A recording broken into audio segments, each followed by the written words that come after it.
we present Eve Matheson as Viola, Michael Maloney as Orsino, Ian Cuthbertson as Malvolio, and Joss Ackland as Sir Toby Belch, in a play by William Shakespeare. Twelfth Night.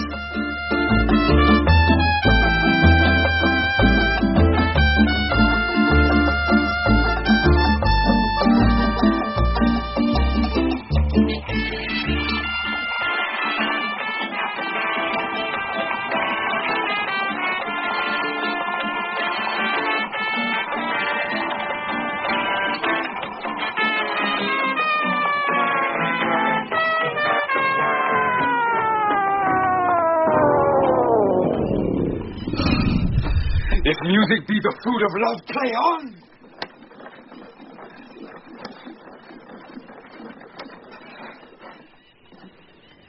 Give me excess of it, that surfeiting the appetite may sicken and so die.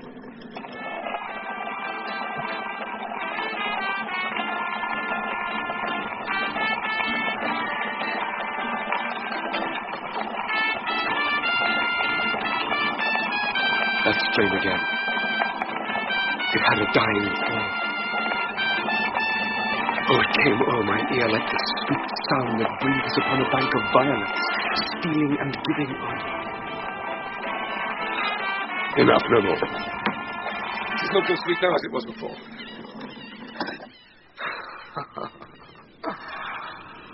Oh, spirit of love, how quick and fresh art thou! That notwithstanding thy capacity receiveth as the sea, naught enters there, of what validity and pitch soe'er, but falls into abatement and low price, even in a minute. So full of shapes is fancy that it alone is high fantastical. Will you go hunt, my lord? What curio? The heart. Why, so I do, the noblest that I have. Oh, when mine eyes did see Illyria first, methought she purged the air of pestilence. That instant was I turned into a heart, and my desires, like fell and cruel hounds, e'er since pursue me. How now? What news from her? So, please, my lord, I might not be admitted, but from her handmaid to return this answer. The element itself, till 7 years' heat, shall not behold her face at ample view, but like a cloistress will she veiled walk, and water once a day her chamber round with eye-offending brine. All this to season a brother's dead love, which he would keep fresh and lasting in her sad remembrance. Oh, she that hath a heart of that fine frame to pay this debt of love but to a brother. How will she love when the rich golden shaft hath killed the flock of all affections else that live in her? When liver, brain, and heart, these sovereign thrones are all supplied and filled her sweet perfections with one self-kin. Away before me to sweet beds of flowers. Love thoughts lie rich when canopied with bowers.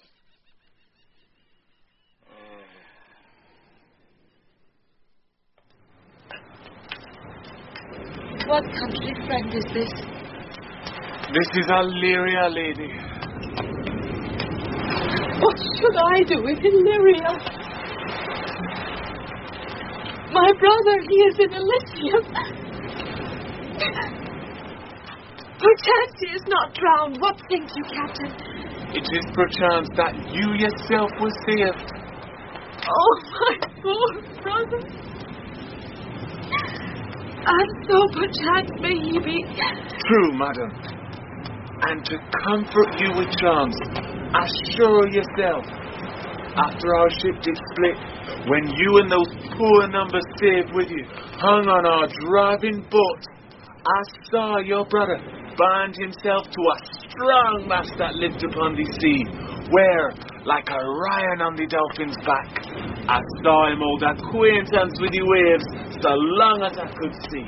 For saying so, there's gold. Mine own escape unfoldeth to my hope the like of him. Knowest thou this country? Aye, madam, well, but I was bred and born that 3 hours' travel from this very place. Who got him here? A noble duke, in nature as in name. What is his name? Orsino? Orsino. I have heard my father name him. He was a bachelor then. And so is now, or was so very late. For but a month ago I went from hence, and then 'twas fresh in murmur, as you know, what great ones do, the less will prattle of, that he did seek the love of fair Olivia. What's she? A virtuous maid, the daughter of a count that died some 12 months since, then leaving her in the protection of his son, her brother, who shortly also died. For whose dear love, they say, she hath abjured the company and sight of men. Oh, that I served that lady. Huh? Might not be delivered to the world till I have made mine own occasion, fellow, what my estate is. That were hard to compass, because she will admit no kind of suit. No, not the dukes. There is a fair behavior in thee, Captain. And though that nature with a beauteous wall doth not close in pollution, yet of thee I will believe thou hast a mind that suits with this thy fair and outward character. I prithee, and I'll pay thee bounteously. Conceal me what I am, and be my aid for such disguise as haply shall become the form of my intent. I'll serve this duke. Huh? Thou shalt present me as an eunuch to him. It may be worth thy pains, for I can sing and speak to him in many sorts of music that will allow me very worth his service. What else may happen? To time I will commit. Only shape thou thy silence to my wit. Be you his eunuch, and your mute I'll be. When my tongue blabs, then let mine eyes not see. I thank thee. Lead me on.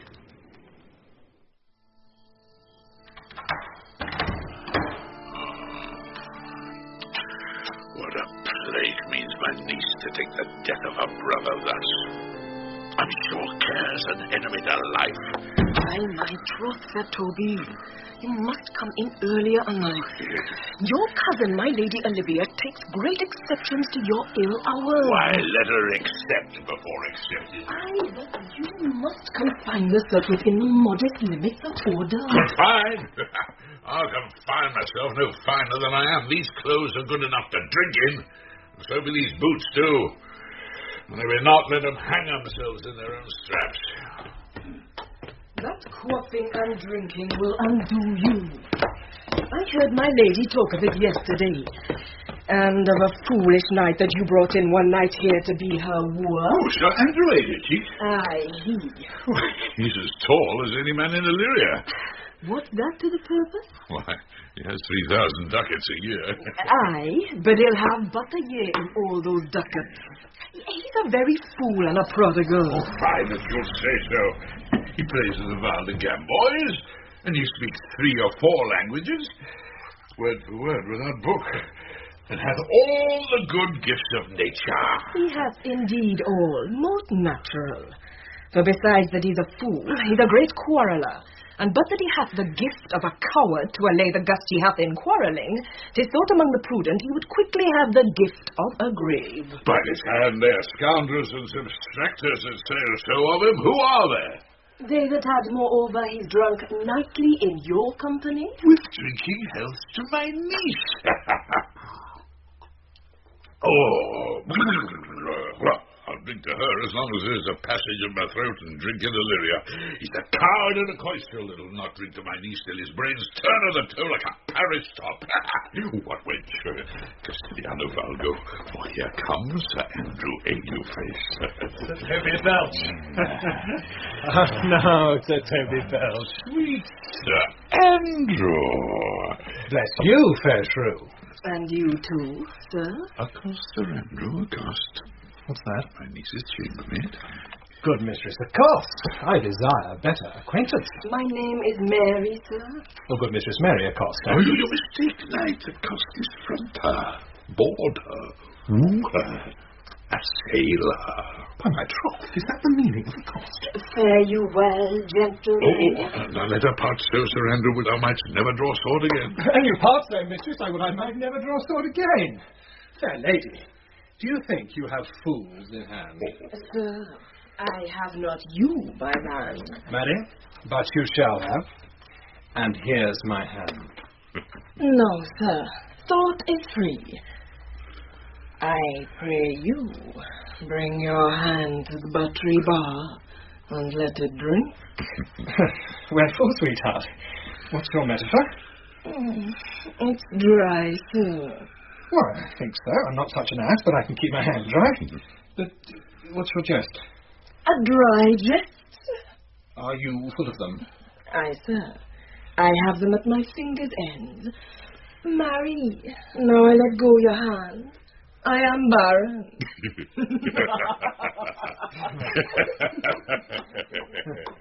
Oh, knight, thou lackst a cup of canary. When did I see thee so put down? Never in your life, I think. Unless you see canary put me down. Methinks sometimes I've no more wit than a Christian or an ordinary man has, but I am a great eater of beef, and I believe that does harm to my wit. No question. Well, if I thought that, I'd forswear it. I'll ride home tomorrow, Sir Toby. Huh? Pourquoi, my dear knight? What is pourquoi?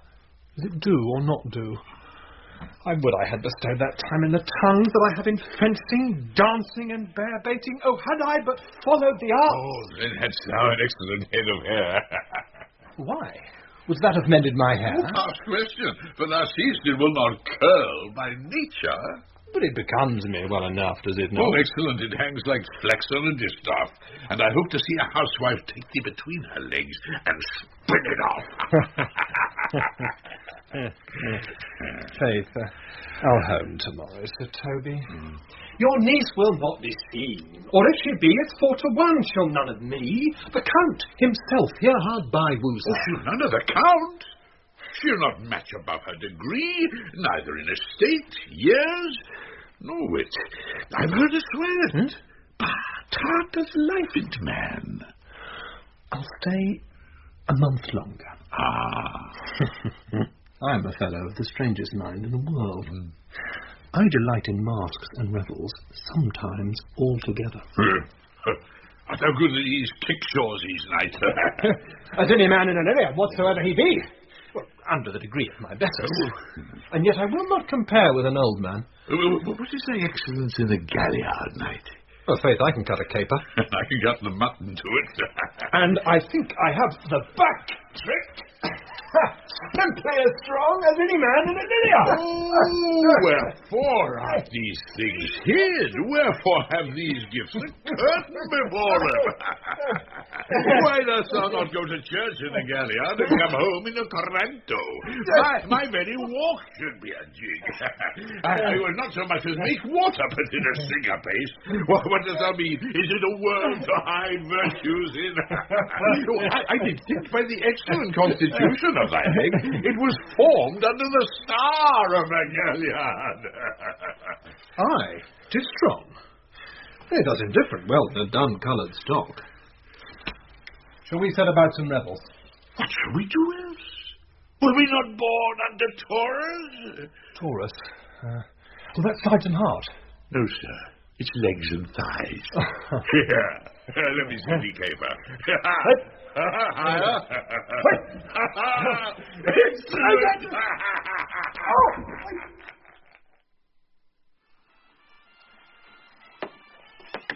If the Duke continue these favours towards you, Cesario? Cesario, you're like to be much advanced. He has known you but 3 days and already you're no stranger. You either fear his humour or my negligence that you call in question the continuance of his love. Is he inconstant, sir, in his favours? No, believe me, Who shot Cesario home? I thank you. Here comes the Count. On your attendance, my lord, here. Stand you a while aloof. My lord? Cesario, thou knowest no less but all. I have unclasped to thee the book even of my secret soul. Therefore, good youth, address thy gate unto her, be not denied access. Stand at her doors and tell them, there thy fixed foot shall grow till thou have audience. Sure, my noble lord, if she be so abandoned to her sorrow as it is spoke, she never will admit me. Be clamorous and leap your civil bounds rather than make unprofited return. Say I do speak with her, my lord. What then? Oh, then unfold the passion of my love. Surprise her with discourse of my dear faith. It shall become thee well to act my woes. She will attend it better in thy youth than in a nuncio's of more grave aspect. I think not so, my lord. Dear lad, believe it. For they shall yet belie thy happy years that say thou art a man. Diana's lip is not more smooth and rubious. Thy small pipe is as the maiden's organ, shrill and sound, and all assemblative a woman's part. I know thy constellation is right apt for this affair. Some 4 or 5 attendants, all if you will. For myself am best when least in company. Prosper well in this, and thou shalt live as freely as thy lord, to call his fortunes thine. I'll do my best to woo your lady. Yet a barful strife. Whoe'er I woo, myself would be his wife.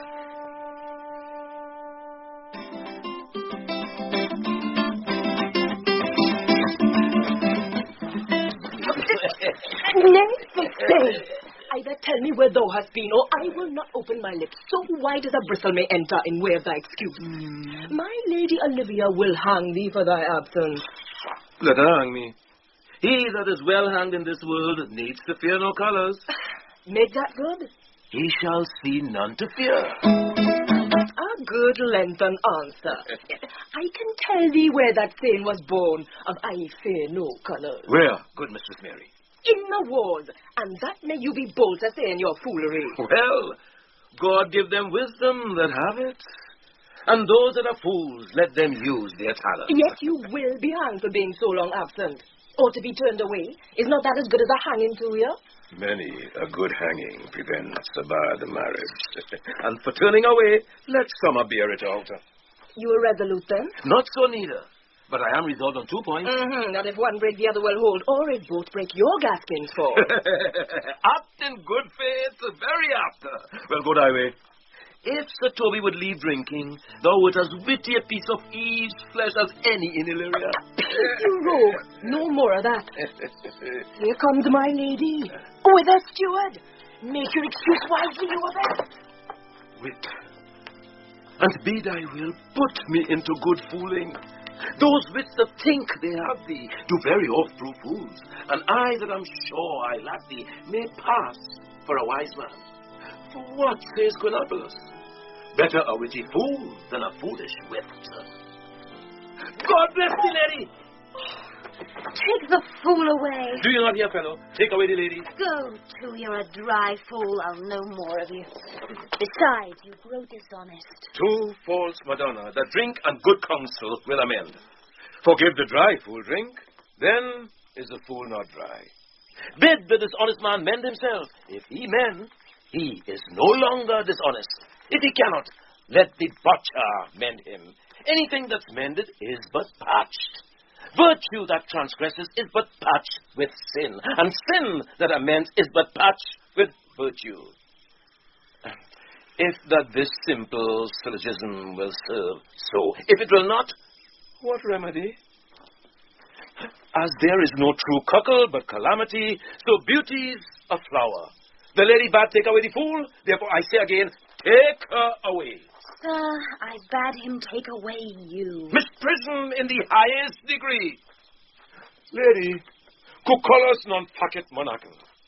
That's as much as to say, I wear not motley in my brain. Good Madonna, give me leave to prove you a fool. Can you do it? Dexterously, good Madonna. Make your proof. I must catechize you for it, Madonna. Good my mouse of virtue, answer me. Well, sir, for want of other idleness, I'll bide your proof. Good Madonna, why mournest thou? Good fool! For my brother's death. I think his soul is in hell, Madonna. I know his soul is in heaven, fool! The more fool, Madonna, to mourn for your brother's soul being in heaven. Take away the fool, gentlemen. What think you of this fool, Malvolio? Doth he not mend? Yes, and shall do, till the pangs of death shake him. Infirmity that decays the wise doth ever make the better fool. God send you, sir, a speedy infirmity, for the better increasing your folly. Sir Toby will be sworn that I am no fox, but he will not pass his word for tuppence that you are no fool. How say you to that, Malvolio? I marvel your ladyship takes delight in such a barren rascal. I saw him put down the other day with an ordinary fool that has no more brain than a stone. Look you now, he's out of his guard already. Unless you laugh and minister your occasion to him, he is gagged. I protest I take these wise men that crow so at these set kind of fools no better than the fool's zanies. You are sick of self-love, Malvolio, and taste with a distempered appetite. To be generous, guiltless, and of free disposition is to take those things for bird bolts that you deem cannon bullets. There is no slander in an allowed fool, though he do nothing but rail, nor no railing in a known discreet man, though he do nothing but reprove. Now Mercury endue thee with leasing, for thou speakst well of fools. Madam, there is at the gate a young gentleman much desires to speak with you. From the Count Orsino, is it? I know not, madam. 'Tis a fair young man, and well attended. Who of my people hold him in delay? Sir Toby, madam, your kinsman. Oh, fetch him off, I pray you. He speaks nothing but madmen. Fie on him. Madam? Go you, Malvolio. If it be a suit from the Count, I am sick or not at home, what you will to dismiss it. Madam? Now you see, sir, how your fooling grows old and people dislike it. Thou hast spoke for us, Madonna, as if thy eldest son should be a fool, whose skull Jove crammed with brains. For here he comes. One of thy kin has the most weak pure matter. By mine honour, half drunk. What is he at the gate, cousin? A gentleman. A gentleman? What gentleman? Is a gentleman here? A plague of these pickled herring. How now, sot. Good, Sir Toby. Cousin, how have you come so early by this lethargy? Lechery? I defy lechery. Who this one to the gate? Aye, marry, what is he? Oh, let him be the devil, and he will, I care not. Give me faith, say I. Well, it's all one.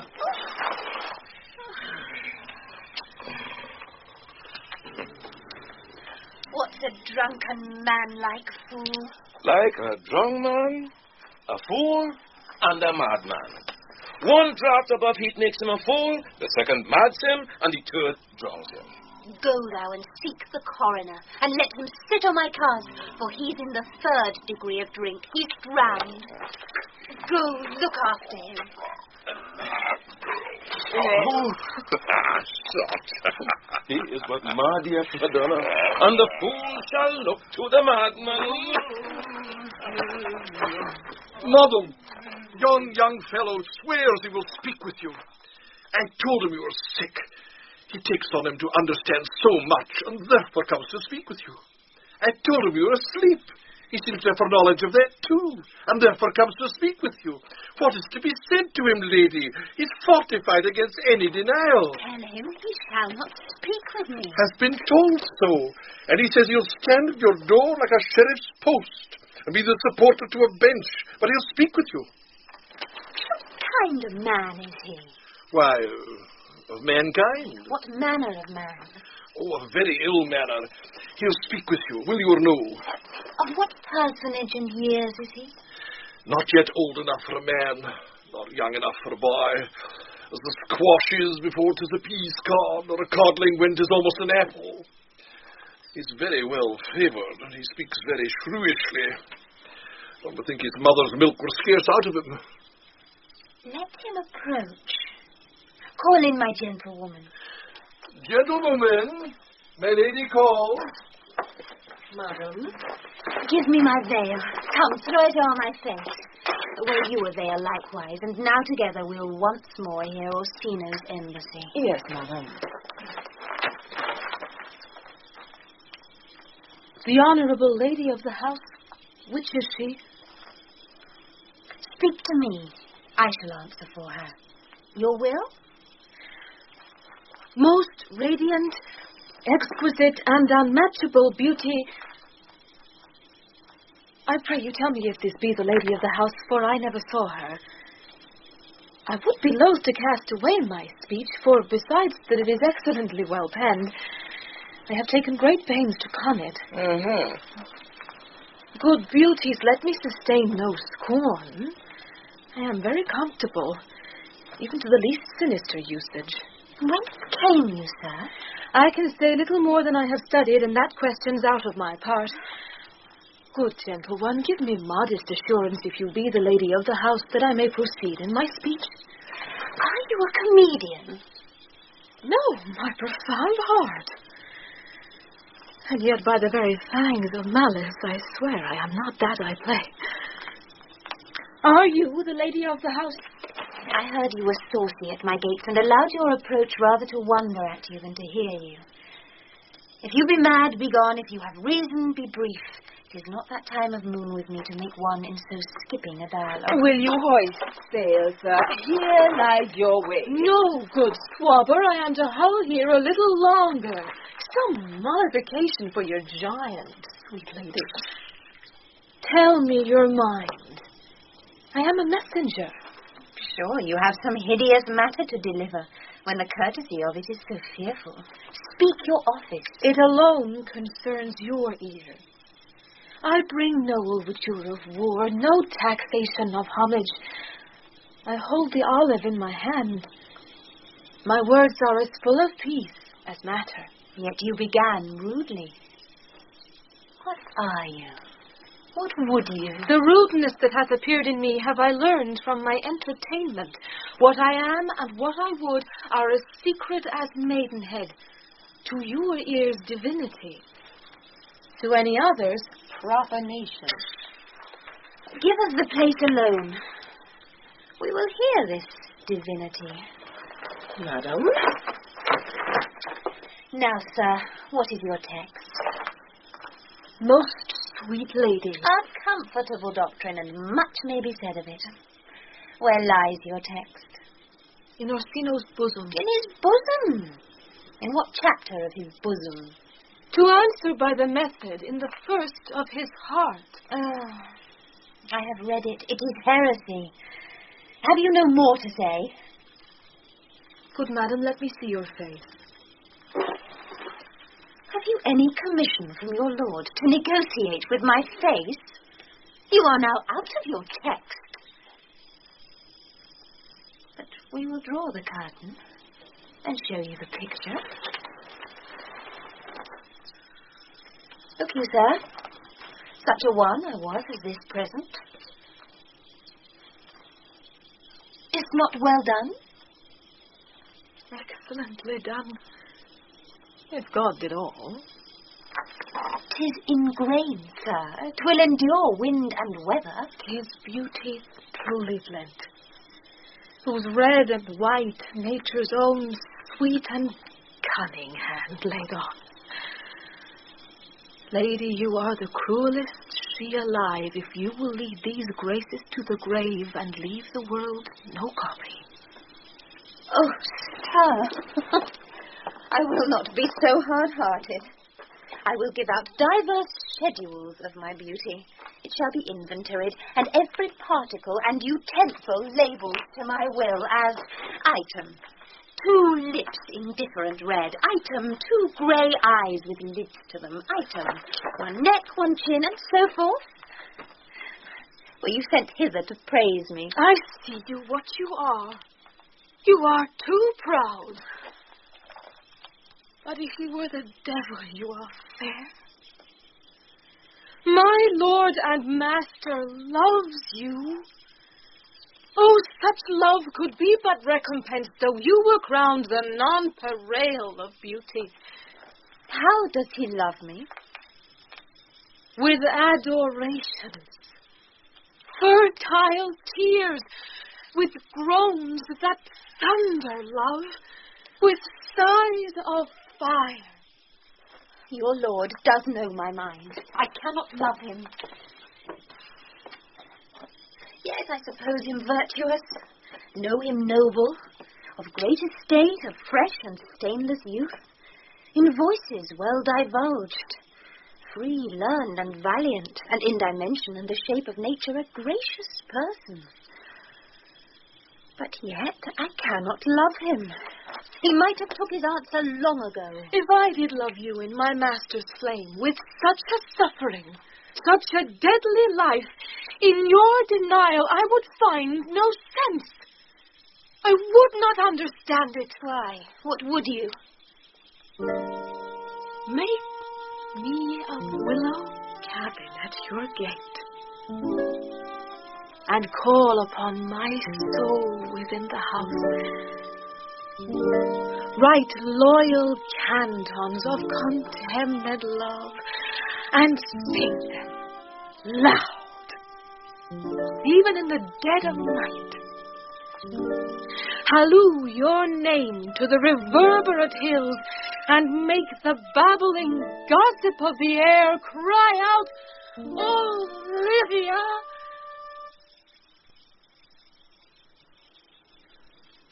Oh, you should not rest between the elements of air and earth, but you should pity me. You might do much. What is your parentage? Above my fortunes. Yet my state is well. I am a gentleman.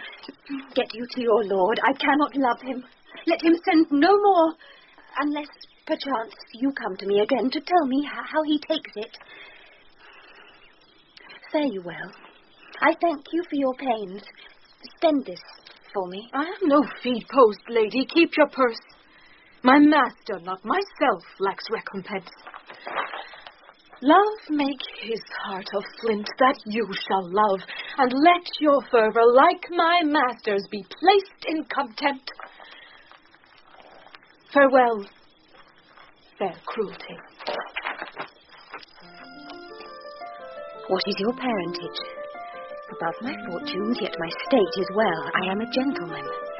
I'll be sworn thou art. Thy tongue, thy face, thy limbs, actions, and spirit do give thee fivefold blazon.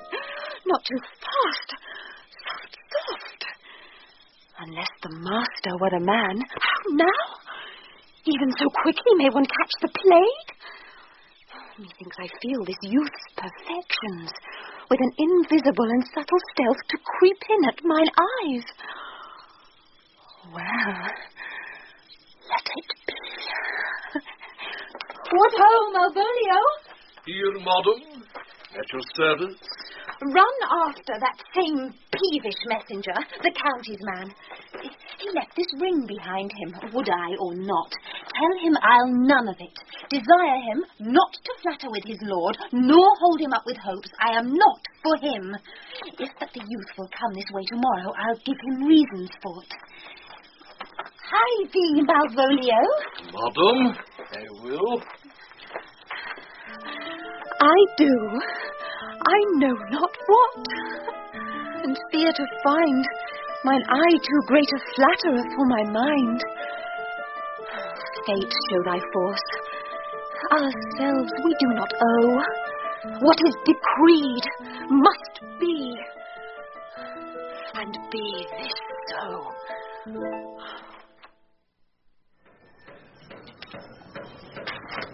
Will you stay no longer? No, will you not that I go with you? By your patience, no. Antonio, my stars shine darkly over me. The malignancy of my fate might perhaps distemper yours. Therefore I shall crave of you your leave, that I may bear my evils alone. It were a bad recompense for your love to lay any of them on you. Let me yet know of you whither you are bound. No, sooth, sir. My determinate voyage is mere extravagancy. But I perceive in you so excellent a touch of modesty that you will not extort from me what I am willing to keep in. Therefore it charges me in manners the rather to express myself. You must know of me then, Antonio. My name is Sebastian, which I called Rodrigo. My father was that Sebastian of Messalene whom I know you have heard of. He left behind him myself and a sister, both born in an hour. If the heavens had been pleased, would we had so ended. But you, sir, altered that. For some hour before you took me from the breach of the sea, was my sister drowned. Alas, the day. A lady, sir. Though it was said she much resembled me, was yet of many accounted beautiful. But though I could not with such estimable wonder over far believe that, yet thus far I will boldly publish her. She bore a mind that envy could not but call fair.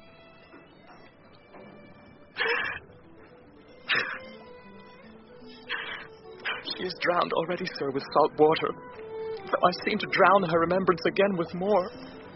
Pardon me, sir, your bad entertainment. Oh, good Antonio, forgive me your trouble. You will not murder me for my love. Let me be your servant. If you will not undo what you have done, that is, kill him whom you have recovered, desire it not. Fare ye well at once. My bosom is full of kindness, and I am yet so near the manners of my mother that upon the least occasion more, mine eyes will tell tales of me. I am bound for the Count Orsino's court. Farewell. The gentleness of all the gods go with thee. I have many enemies in Orsino's court, as with a very short is he did there. But come with me. I do adore thee so. That danger shall seem sport, and I will go.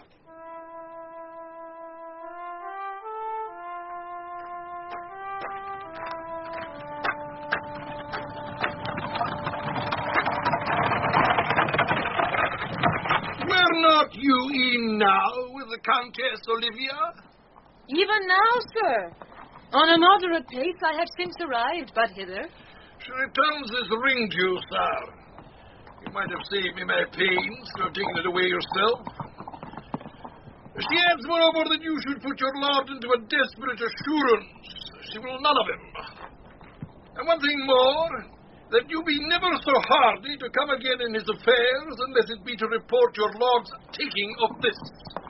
Receive it so. She took no ring of me. I own none of it. Come, sir, you peevishly threw it to her.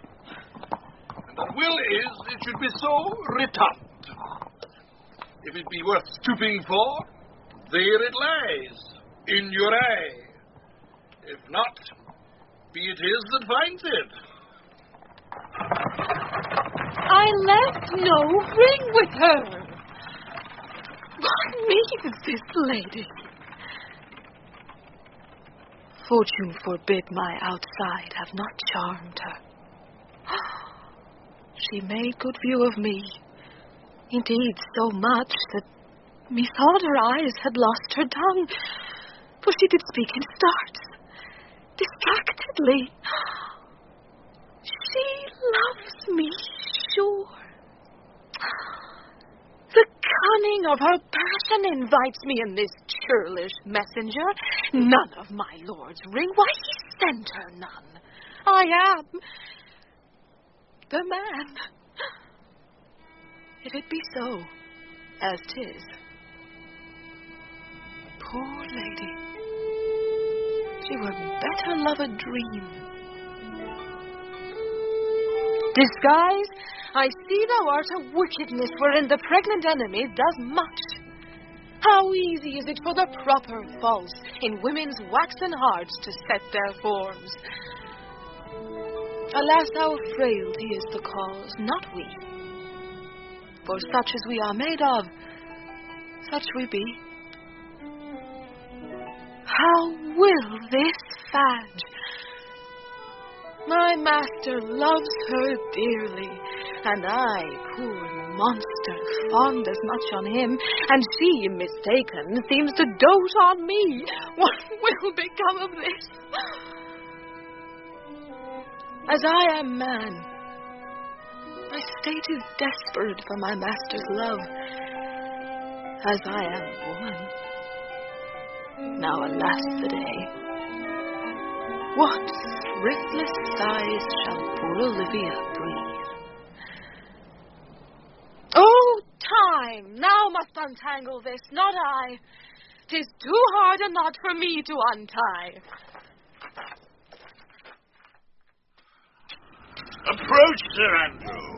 Not to be abed after midnight is to be up betimes. And auricular surgery. Nay, by my troth, I know not. But I know to be up late is to be up late. A false conclusion.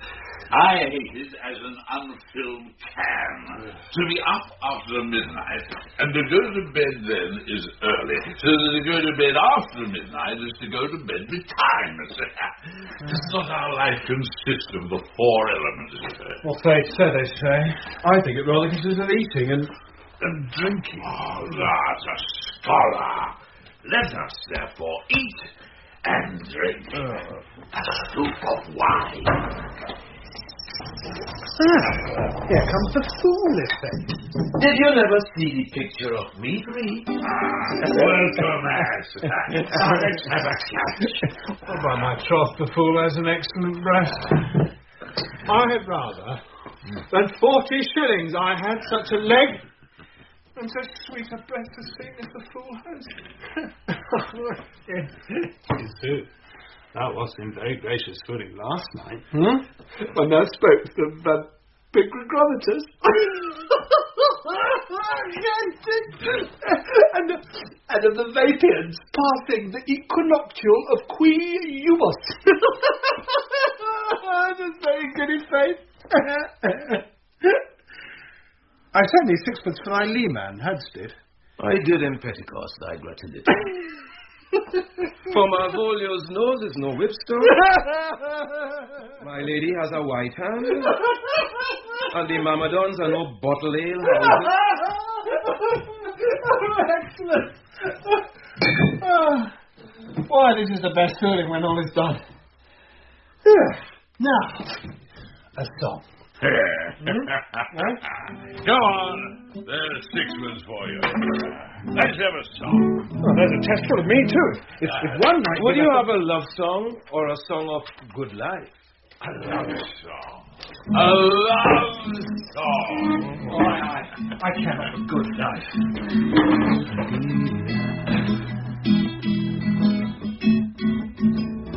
Oh, mistress mine, where are you roaming? Oh, stay and hear your true love's coming, that can sing both high and low. Trip no further, pretty sweeting, journey's end in lovers meeting. Every wise man's son doth know, every wise man's son doth know.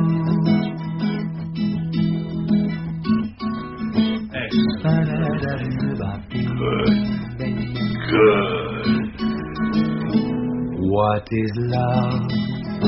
'Tis not hereafter. Present mirth hath present laughter. What's to come is still unsure. In delay there lies no plenty. Then come kiss me, sweet and 20. Youth's stuff will not endure. Youth's stuff will not endure. Youth's stuff will not endure.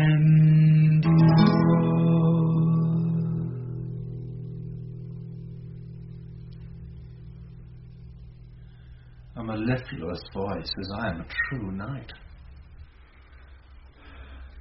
A contagious breath. Very sweet and contagious effect. To hear by the nose, it is dulcet and contagious. Mm-hmm.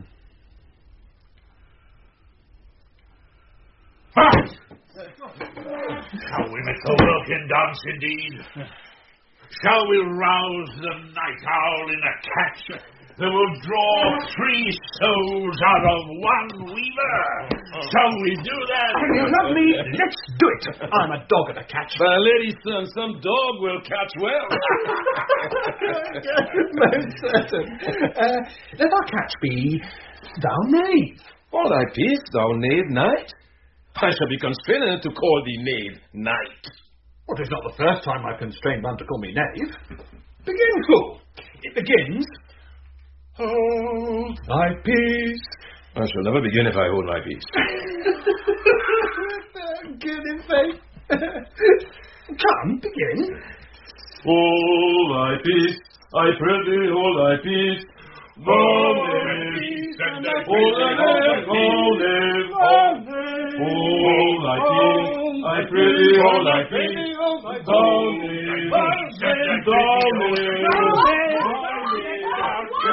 You keep here.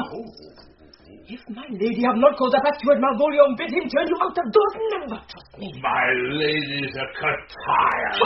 We are politicians. Malvolio is a beggar Ramsay, and 3 million be we. Am I not consanguineous? Am I not of her blood? Not a man in Babylon, lady. Please shew me the knight's an admirable fooling. He does well enough if he be disposed, but so do I too. He does it with better grace, but I do it more naturally. For the love of God, peace. The 12th day of December, my true love sent to me 12... Toby Belches. 11 sweet Sir Andrew. 10 foolish Festus. 9 Malvolio. 9 Malvolio. Oh. My masters, are you mad? Or what are you?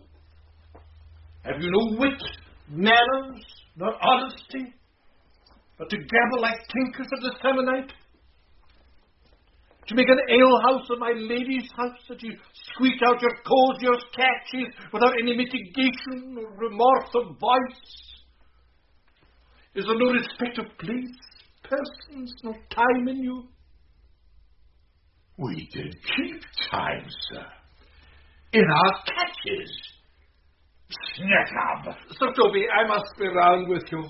My lady bade me to tell you that although she harbours you as her kinsman, she's nothing allied to your disorders.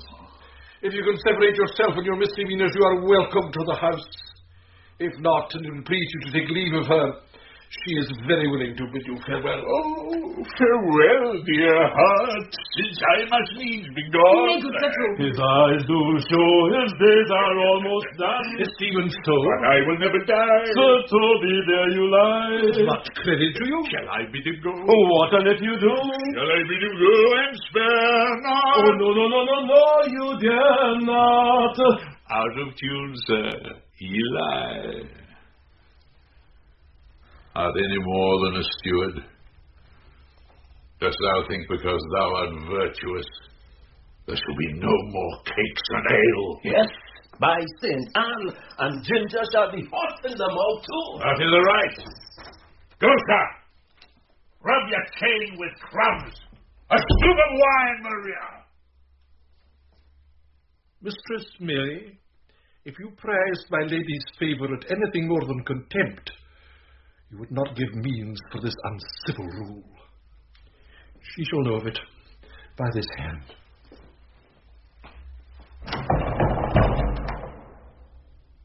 Go shake your ears. 'Twere as good a deed as to drink when a man's a-hungry, to challenge him in the field, and then to break promise with him and make a fool of him. Do it, knight. I'll write thee a challenge, or I'll deliver thy indignation to him by word of mouth. Sweet Sir Toby, be patient for tonight. Since the youth of the count was today with my lady, she is much out of quiet. For Monsieur Malvolio, let me alone with him. If I do not gull him into a knee word and make him a common recreation, do not think I have the wit enough to lie straight in my bed. I know I can do it. Possess us. Tell us something of him. Marry, sir, sometimes he's a kind of Puritan. Oh! If I thought that, I'd beat him like a dog. What, for being a Puritan? By exquisite reason, dear knight. Well, I have no exquisite reason for it, but I've reason good enough. The devil a Puritan that he is. Or anything constantly, but a time pleaser, an affectioned art that constate with our book, and utters it by great swaths. The best persuaded of himself, so crammed as he thinks with excellencies, that it is his grounds of faith that all that look on him love him.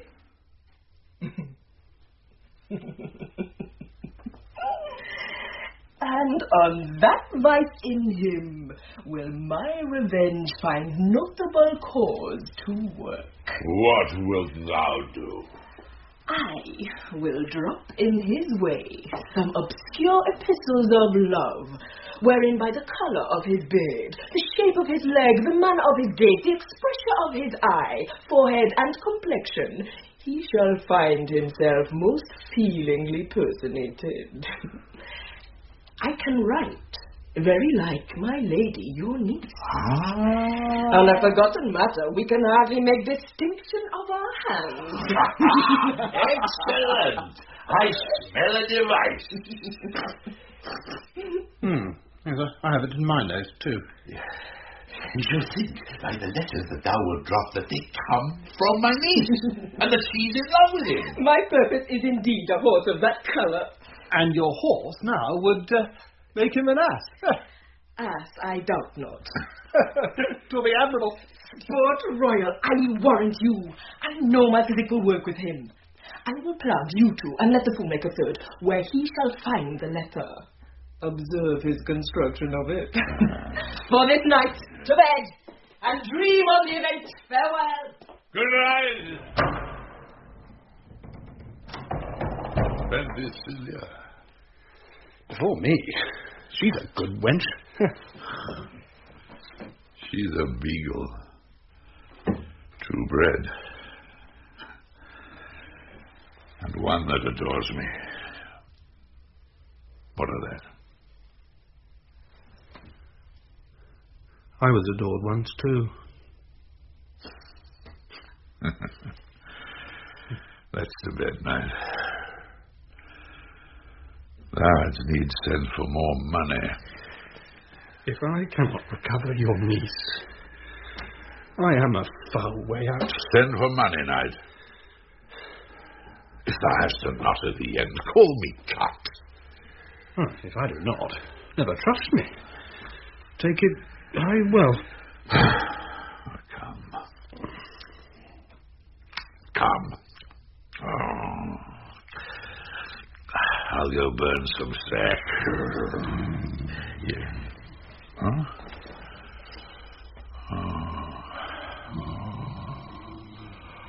Oh, it isn't too late to go to bed now. Oh, come, night. Come, night.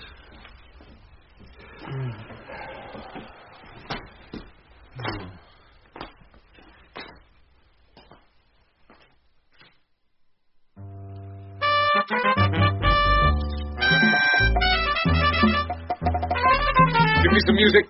Now, good morrow, friends. Give me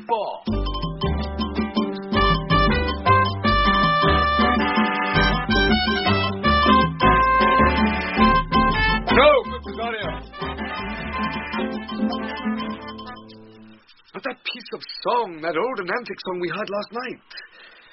Methought it did relieve my passion much, more than light airs and recollected terms of these most brisk and giddy-paced times. Come, but one verse. He is not here, so please your lordship, that should sing it. Who was it? Feste the jester, my lord. A fool that the Lady Olivier's father took much delight in. He is about the house. Seek him out. My lord. And play the tune a while.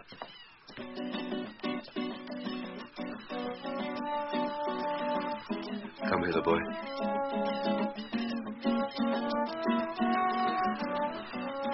If ever thou shalt love,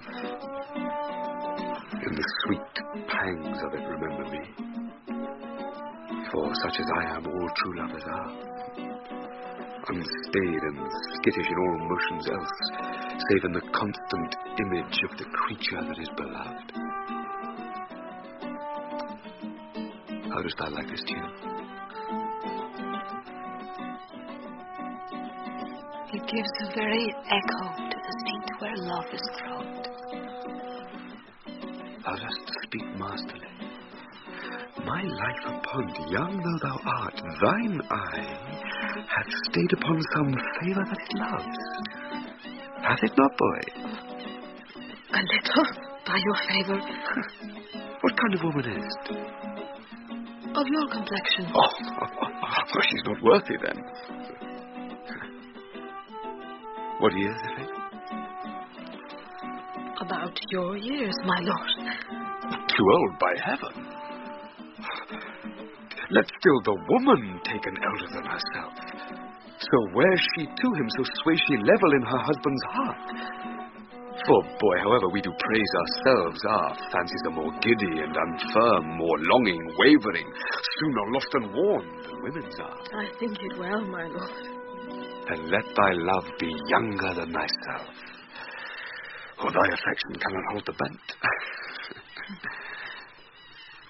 For women are as roses, whose fair flower, being once displayed, doth fall that very hour. And so they are. Alas that they are so, to die, even when they to perfection grow. Oh, fellow, come. The song we had last night. Mark it, Cesario, it is old and plain. The spinsters and the knitters and the sun and the free maids that weave their thread with bones, they used to chant it. It is silly, sooth, and dallies with the innocence of love, like the old age. Are you ready, sir? Aye, prithee, sing.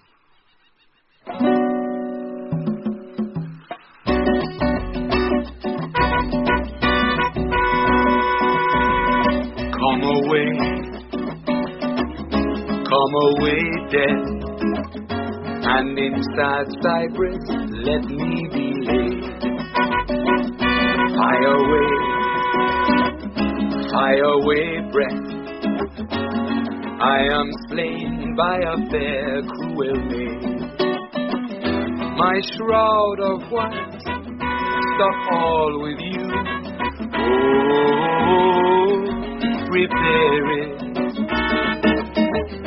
My part of death, no one so true did share.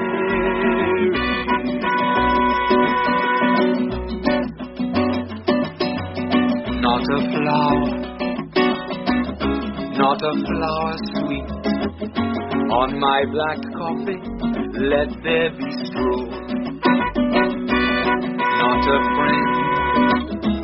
a friend greet my poor corpse where my bones shall be thrown. 1,000 sighs to save, lay me where sad true lover never find my grave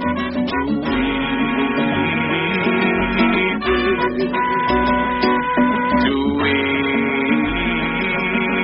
there.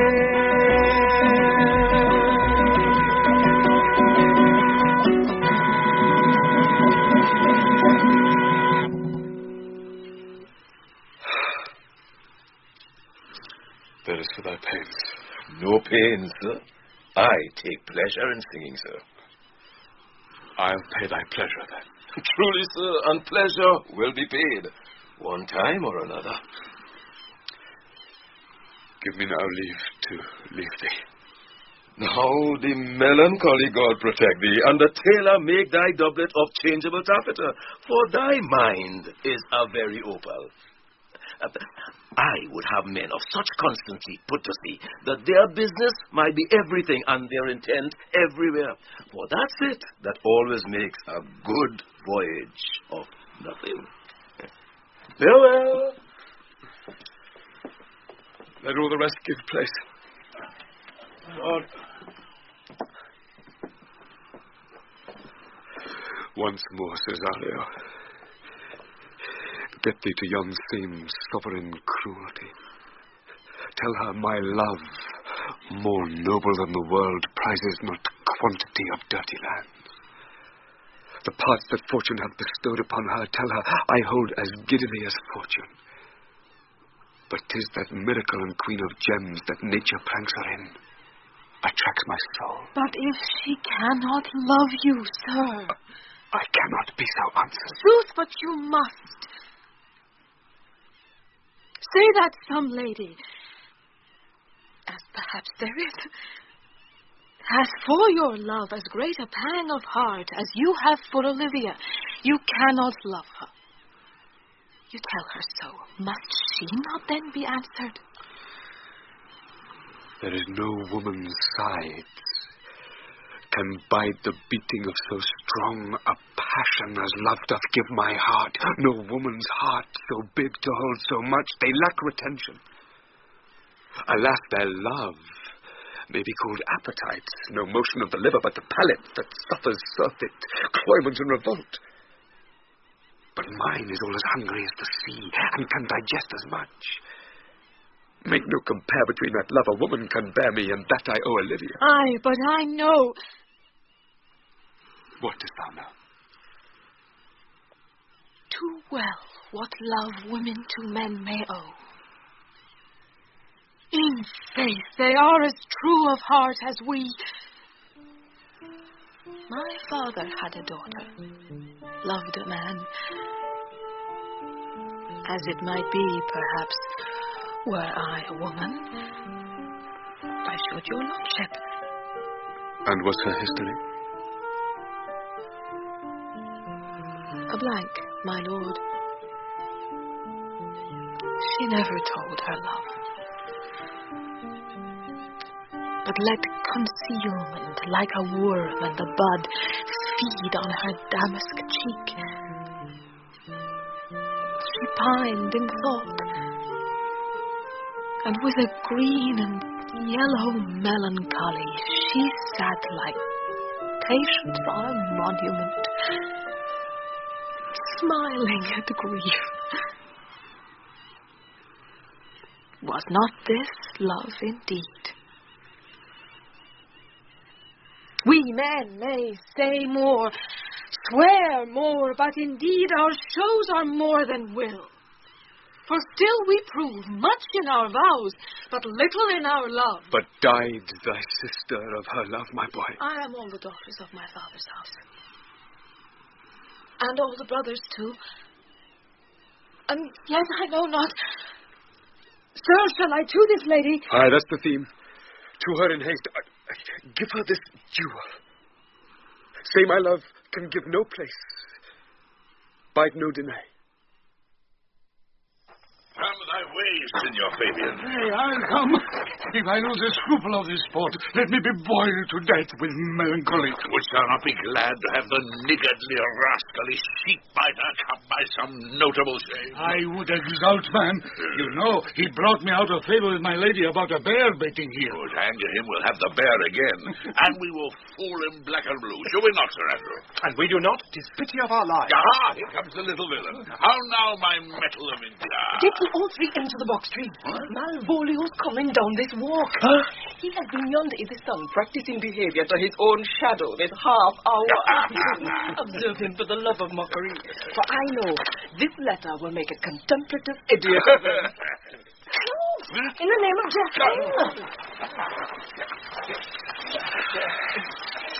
Lie thou there. For here comes the trout that must be caught with. But fortune. All is fortune.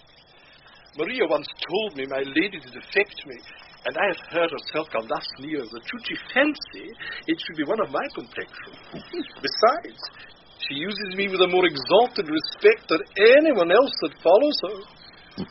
What should I think of? He's a winning rogue. Please, contemplation makes a rare turkey cock of him. How he jets under his advanced plume. It's slight I could so beat the rogue. To be Count Malvolio. A rogue. Pistol him. Peace. There is an example, Fott. The lady of the street, she married the yeoman of the wardrobe. Fire on him, Jezebel. Now he's deeply in. Look how imagination blows him. Have you been 3 months married to her, sitting in my state? Oh, for a stone boat. Hit him in the eye. Calling my officers about me in my branched velvet gown, having come from a day bed where I left Olivia sleeping. And then to have the humour of state. And after a demure travel of regard, telling them I know my place, as I would they should do theirs, to ask for my kinsman, Derby. Boats and saddles. Peace. 7 of my people, with an obedient start, make out for him. Toby approaches, curtsies there to me. Shall this fellow live? Though our silence be drawn from us with car, yet I extend my hand to him, thus, quenching my familiar smile with an austere regard of control. And does not Toby take you a blow with a lip then? Saying, Cousin Toby, my fortunes having cast me on your niece, give me this prerogative of speech. What? You must amend your drunkenness. Out, sir. patience or we break the seals of our plot. Besides, you waste the treasure of your time with a foolish knight. Well, that's me, I warrant you. One, Sir Andrew. I knew it was I, but many do call me fool. Employment have you here. Now is the woodcock near the gin? Oh, peace. And the spirit of humour's intimate reading aloud to him. By my life, this is my lady's hand. These be her very seas, her ewes and her teas, and thus make she her great peas. It is in contempt of question her hand. Seas, her ewes, and her teas? Why that? Unknown beloved, this and my good wishes. Her very phrases. To whom should this be? This means him liver and all. Jove knows I love, but who? Lips do not move, no man must know. If this should be thee, Marry, hang thee, Brock. Oh, I may command where I adore, but silence like a Lucrece knife, with bloodless stroke my heart doth gore, M-O-A-I doth sway my life. What dish of poison has she dressed him? And with what wind the Staniel checks at it? I may command where I adore. Why, she may command me. I serve her, she's my lady. And the end? What should that alphabetical position portend? If I could make that resemble something in me.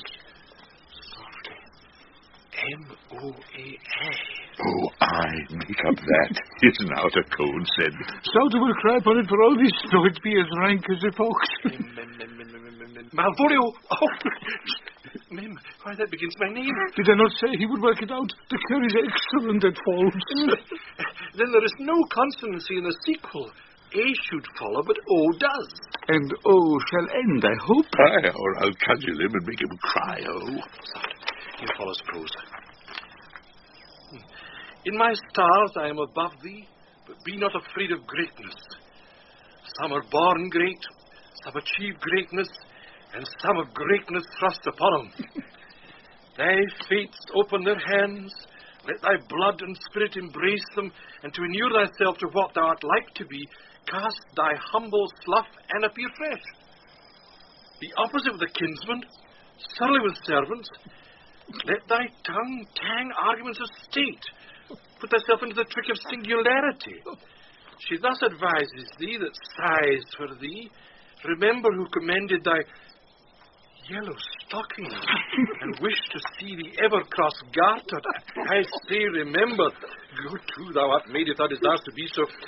If not, let me see thee a steward still, the fellow of servants, and not worthy to touch fortune's fingers.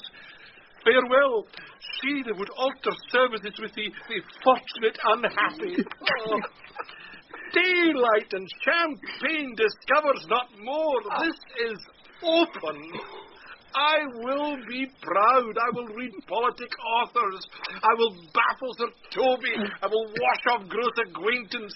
For every reason excites to this that my lady loves me. She did commend my yellow stockings of late. She did praise my leg being cross-gartered. I thank my stars. I am happy. I will be strange, stout in yellow stockings and cross-gartered, even with the swiftness of putting on. Jove and my stars be praised. Here is yet a postscript. Thou canst not choose but know who I am. If thou entertainst my love, let it appear in thy smiling. Thy smiles become thee well. Therefore in my presence still smile, dear sweet, I prithee. Jove, thank thee, I will smile. I will do everything that thou wilt have me.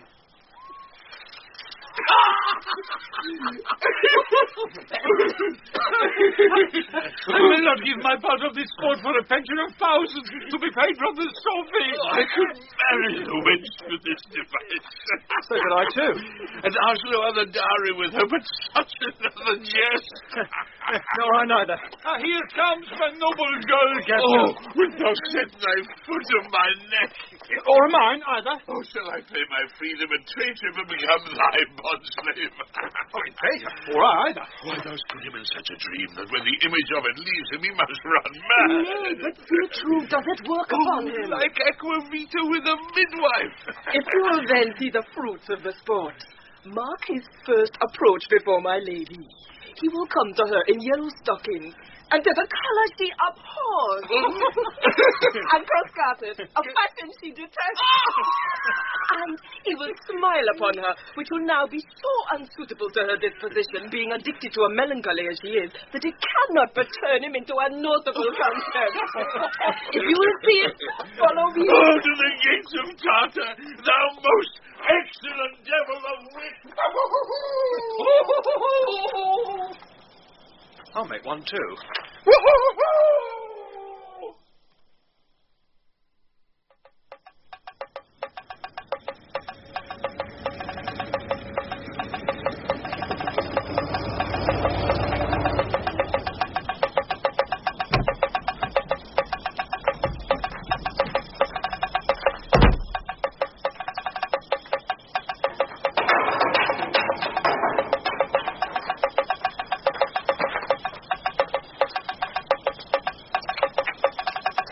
Thee, friend, and thy music.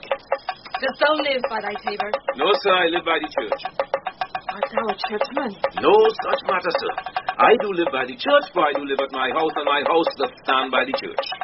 So mayst thou say the king lies by a beggar, if a beggar dwell near him. Or the church stands by thy tabor, if thy tabor stand by the church. You have sense, sir, to see this age.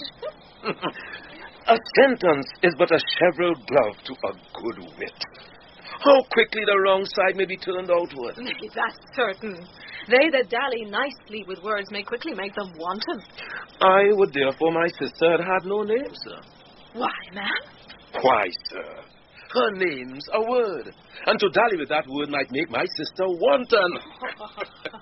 But indeed, words are very rascals, since bonds disgrace them. Thy reason, man.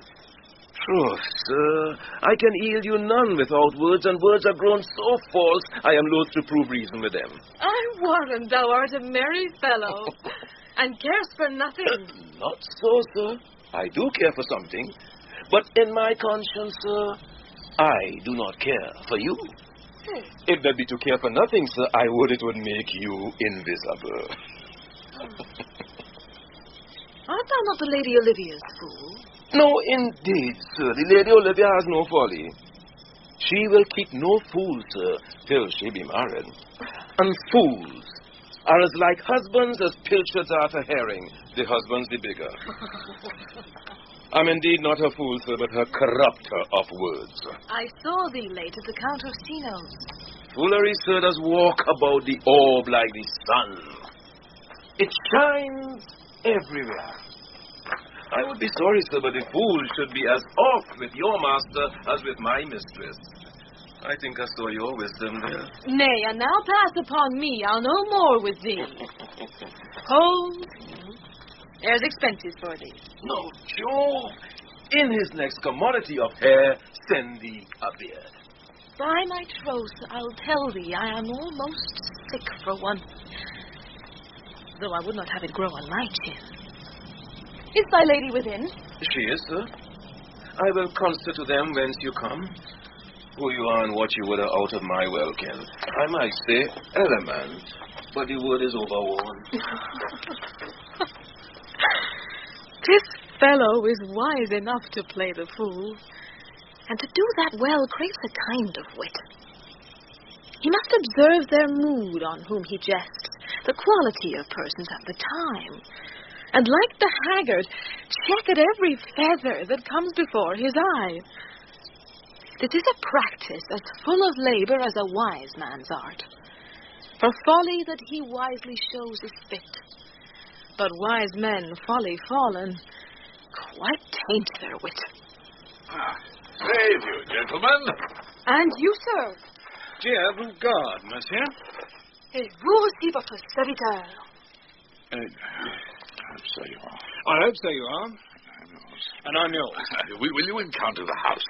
My niece is desirous. You should enter, if your trade be with her. I am bound to your niece, sir. I mean, she is the list of my boys. Well, taste your legs, sir. Put them to motion. My legs do better understand me, sir, than I understand what you mean by bidding me taste my legs. I mean to go, sir. To enter. I will answer you with gate and entrance.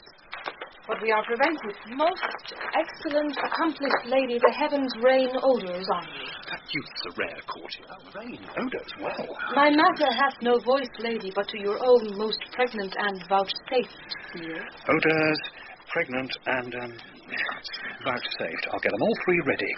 Let the garden door be shut. Yes, madam. And leave me to my hearing. No. Oh.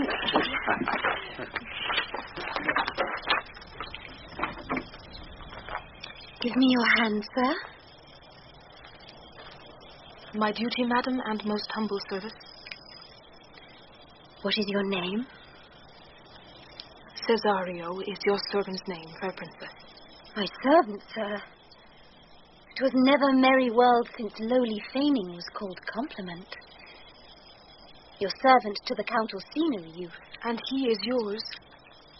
And his must needs be yours. Your servant's servant is your servant, madam. For him, I think not on him. For his thoughts, would they were blanks rather than filled with me. Madam, I come to wed your gentle thoughts on his behalf. Oh, by your leave, I pray you, I bade you never speak of him again. Would you undertake another suit? I had rather hear you to solicit that than music from the spheres. Dear lady. Give me leave, beseech you.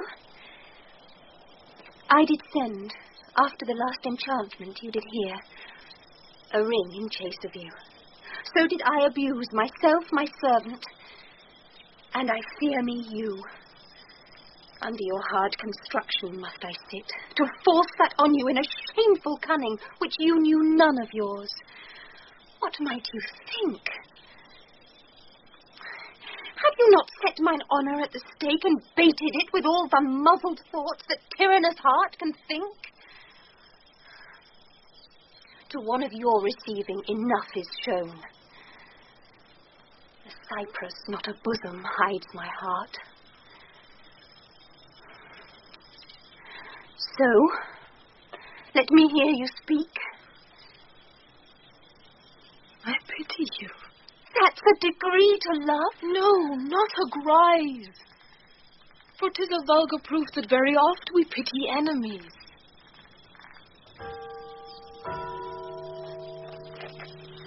The clock upbraids me with the waste of time. Be not afraid, good youth. I will not have you. And yet, when wit and youth is come to harvest, your wife is like to reap a proper man. There lies your way. Due west. Then westward ho. Grace and good disposition attend your ladyship. You'll nothing, madam, to my lord by me. Stay. Now prithee tell me what thou thinkst of me. That you do think you are not what you are. If I think so, I think the same of you. Then think you right. I am not what I am. I would you were as I would have you be. Would it be better, madam, than I am? I wish it might, for now I am your fool. Oh, what a deal of scorn looks beautiful in the contempt and anger of his lip.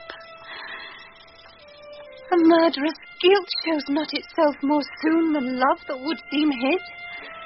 Love's night is noon. Cesario, by the roses of the spring, by maidhood, honor, truth, and everything, I love thee so, that maugre all thy pride, nor wit nor reason can my passion hide. Do not extort thy reasons from this clause, for that I woo thou therefore hast no cause. But rather reason thus, with reason's fetter. Love's thought is good, but given unsought is better. By innocence I swear, and by my youth, I have one heart, one bosom, and one truth, and that no woman has. Nor never none shall mistress be of it, save I alone. And so adieu, good madam. Never more will I my master's tears to you deplore.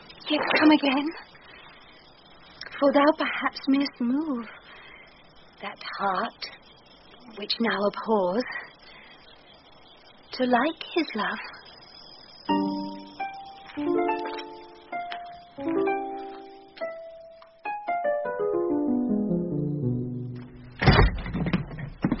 No, Faith. I'll not stay a jot longer. Thy reason, dear Venom. Give thy reason. You must need heal your reason, Sir Andrew. Manny, I saw your niece do more favours to the Count's serving man than ever she bestowed upon me. I saw it in the orchard. Did she see thee the while, old boy? Tell me that. As plain as I see you now. This was a great argument of love in her toward you. Slight, Signor Fabian, will you make an ass of me? I will prove it legitimate, sir, upon the odds of judgment and reason. They've been grand jurymen since before Noah was a sailor. She did show favor to the youth in your sight only to exasperate you. To awake your dormouse valor. To put fire in your heart and brimstone in your liver. You should then have accosted her, and with some excellent jests, firing you from the mint, you should have banged the youth into dumbness. This was looked for at your hand, and this was balked. The double guilt of this opportunity you let time wash off, and you are now sailed into the north of my lady's opinion, where you will hang like an icicle on a Dutchman's beard. Oh. Unless you do redeem it by some laudable attempt either of valor or policy. Well, and it be anyway. It must be with valor, for policy I hate. I had as lief be a Brownist as a politician. Why, then, build me thy fortunes upon the basis of valor. Challenge me, the Count youth, to fight with him. Hurt him in 11 places. My niece shall take note of it. And assure thyself there is no love broker in the world can more prevail in man's commendation with woman than report of valor. There is no way but this, Sir Andrew. Will either of you bear me a challenge to him? Go, write it in a martial hand. Be cursed and brief. It's no matter how witty, so it be eloquent and full of invention. Taunt him with a license of ink. If thou thou'st him some thrice, it will not be amiss. And as many lies as will lie in thy sheet of paper, although the sheet were big enough on the bed of ware in England, set 'em down.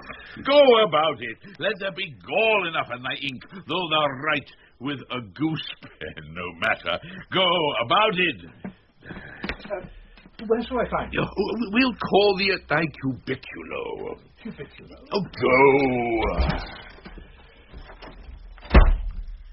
This is a dear mannequin to you, Sir Toby. I've been dear to him, lad, some 2,000 strong or so. We shall have a fair letter from him, but you will not deliver it. Oh, never trust me, then. By all means, stir on the youth to an answer. I think Oxon and Wainwright's cannot hold them together. For Andrew, if he were opened and you find so much blood in his liver as will clog the foot of a flea, I'll eat the rest of the anatomy. And his opposite, the youth, bears in his visage no great presage of cruelty. Look, where the youngest wren of mine comes. If you desire the spleen and will laugh yourself into stitches, follow me. Huh? Young girl Malvolio is turned heathen, a very renegado. For there is no Christian that means to be saved by believing rightly can ever believe such impossible passages of grossness. He's in yellow stockings. Huh? And cross-gartered? Most villainously, like a pedant that keeps a school in the church. He does obey every point of the letter that I dropped to betray him.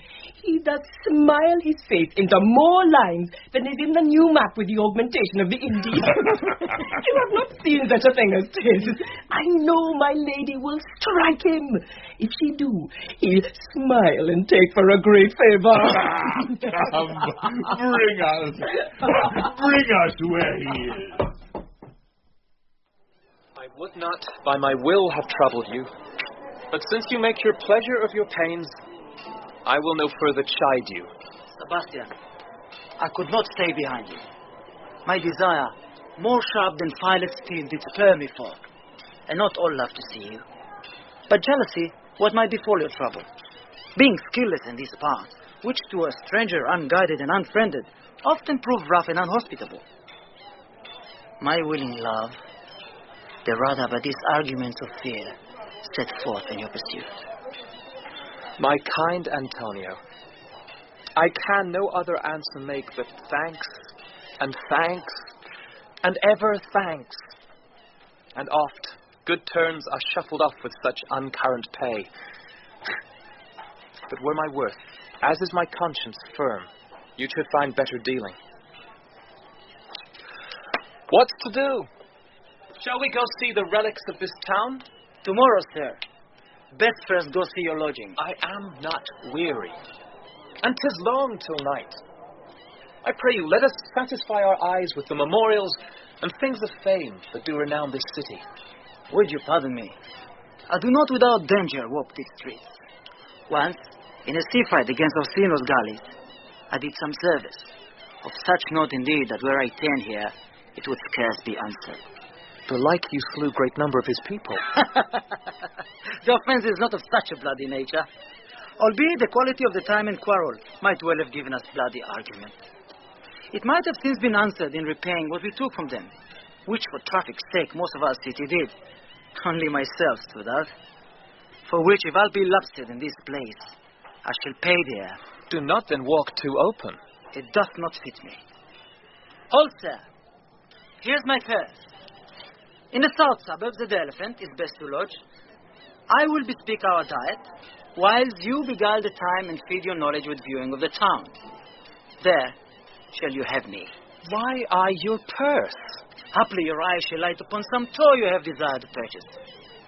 And your store, I think, is not for idle market, sir. I'll be your purse-bearer, and leave you for an hour. To the Elephant? I do remember.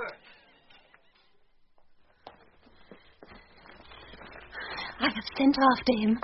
He says he'll come. How shall I feast him? What bestow of him? For youth is bought more oft than begged or borrowed. I speak too loud. Where is Malvolio? He is sad and civil and suits well for a servant with my fortune. Where is Malvolio? He's coming, madam, but in very strange manner. He's sure possessed, madam. Why? What's the matter? Does he rave? No, madam. He does nothing but smile. Your ladyship were best to have some guard about you if he come. For sure the man is tainted in sweat. Go call him hither. I am as mad as he, if sad and merry madness equal be. How now, Malvolio? Sweet lady, ha ha. Smilest thou? I sent for thee upon a sad occasion. Sad lady, I could be sad. This does make some obstruction in the blood, this cross-gartering, but what of that? If it please the eye of one, it is with me, as the very true story it is. Please one, and please all. Why? How dost thou, man? What is the matter with thee? Not black in my mind, though yellow in my legs. It did come to his hands, and command shall be executed. I think we do know the sweet Roman hand. Wilt thou go to bed, Malvolio? To bed? Oh, a sweetheart, and I'll come to thee. Why dost thou smile so and kiss thy hand so off? How do you, Malvolio? At your request. Oh, yes, nightingales answer doors. Why appear you with this ridiculous boldness before my lady? Be not afraid of greatness, for well writ. What meanest thou by that, Malvolio? Some are born great, and some achieve greatness. What sayest thou? And some have greatness thrust upon them.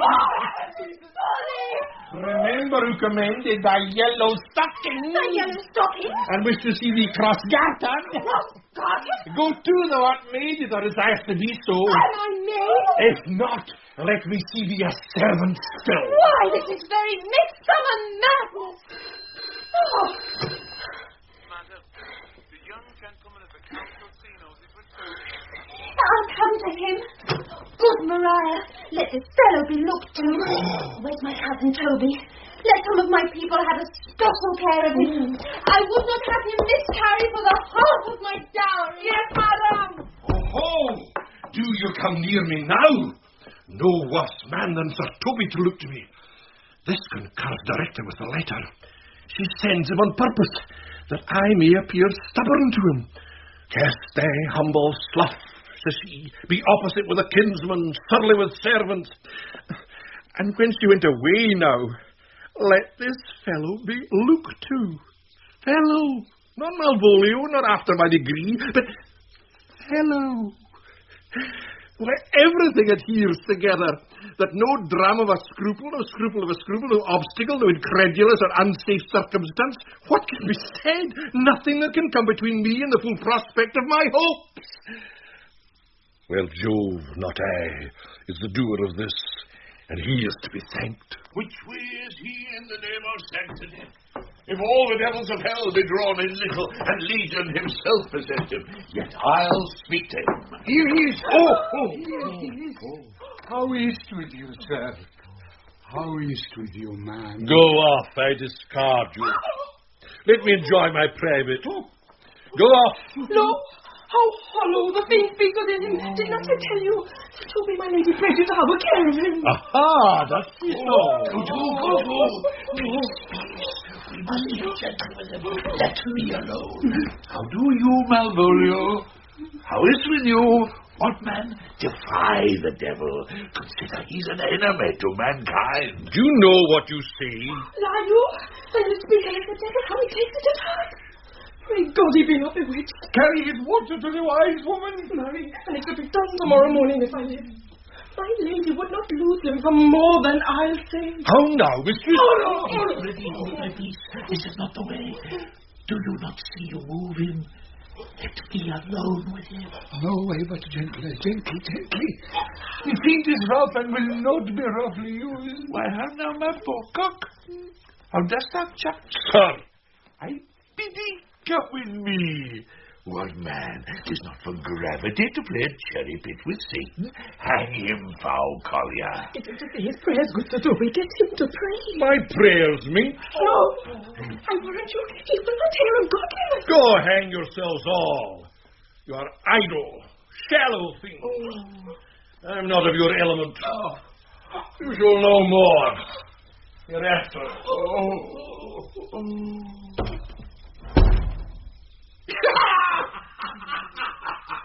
Oh, it's possible. If this were played upon a stage now, I could condemn it as an improbable fiction. His very genius has taken the infection of the device man. Nay, pursue him now, lest the device take air and taint. Why, we shall make him mad indeed. The house will be the quieter. Come. We'll have him in a dark room, unbound. My niece is already in the belief that he's mad. We may carry it thus for our pleasure and his penance, till our very pastime, tired out of breath, prompt us to have mercy on him. At which time we will bring the device to the bar and crown thee for a finder of manhood. But see. Here we are. More matter for a May morning. Here's the challenge. Read it. I warrant there's vinegar and pepper in't. Is so saucy? Aye, yes, I warrant him. Do but read. Oh, give me. Youth, whatsoever thou art. Thou art but a scurvy fellow. Good and valiant. Wonder not, nor admire not in thy mind why I do call thee so, for I will show thee no reason for it. A good note that keeps you from the blow of the law. Thou comest to the Lady Illyria, and in my sight she uses thee kindly, but thou liest in thy throat. Liar. That is not the matter I challenge thee for. Very brief and to exceeding good sense. I will waylay thee going home, where if it be thy chance to kill me, good, thou killst me like a rogue and a villain. Still, you keep on the windy side of the law. Good. Fare thee well, and God have mercy upon one of our souls. He may have mercy upon mine, but my hope is better, and so look to thyself, thy friend and thy sworn enemy, Andrew Aguecheek. Oh, if this letter move him not, his legs cannot. I'll give it to him. You may have very fit occasion for it. He is now in some commerce with my lady, and will by and by depart. Go, Sir Andrew. Scout me for him at the corner of the orchard, like a Bumbailey. So soon as ever thou seest him, draw, and as thou drawest, swear horrible. For it comes to pass oft that a terrible oath with a swaggering accent, sharply twanged off, gives manhood more approbation than ever proof itself would have earned him. Away! Nay, let me alone for swearing. Horrible! Now will not I deliver his letter. Huh? For the behaviour of the young gentleman gives him out to be of good capacity and breeding. His employment between his lord and my niece confirms no less. Therefore, this letter, being so excellently ignorant, will breed no terror in the youth. He will find it comes from a clodpole. But, Signor Fabian, I will deliver his challenge by word of mouth, set upon Aguecheek a notable report of valour, and drive the gentleman, as I know his youth will aptly receive it, into a most hideous opinion of his rage, skill, fury, and impetuosity. This will so frighten them both that they will kill one another by the look, like cockatrices. He comes with your knees. Give them way till he take leave, and presently after him. I will meditate the while upon some horrid message for a challenge. I have said too much unto a heart of stone, and laid mine honour too unchary out. There's something in me that reproves my fault, but such a headstrong, potent fault it is that it but mocks reproof. With the same behaviour that your passion bears goes on my master's griefs. Here, wear this jewel for me. 'Tis my picture. Refuse it not, it hath no tongue to vex thee. And I beseech you, come again tomorrow. What shall you ask of me that I'll deny, that honour saved may upon asking give? Nothing but this, your true love for my master. How with mine honour may I give him that which I have given to you? I will acquit you. Well, come again tomorrow. Fare thee well. A fiend like thee might bear my soul to hell.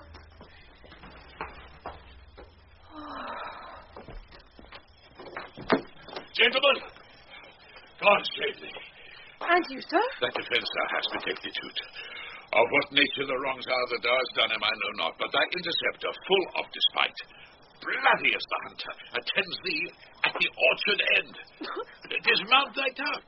Be here in thy preparation, for thy assailant is quick, skillful, and deadly. You mistake, sir.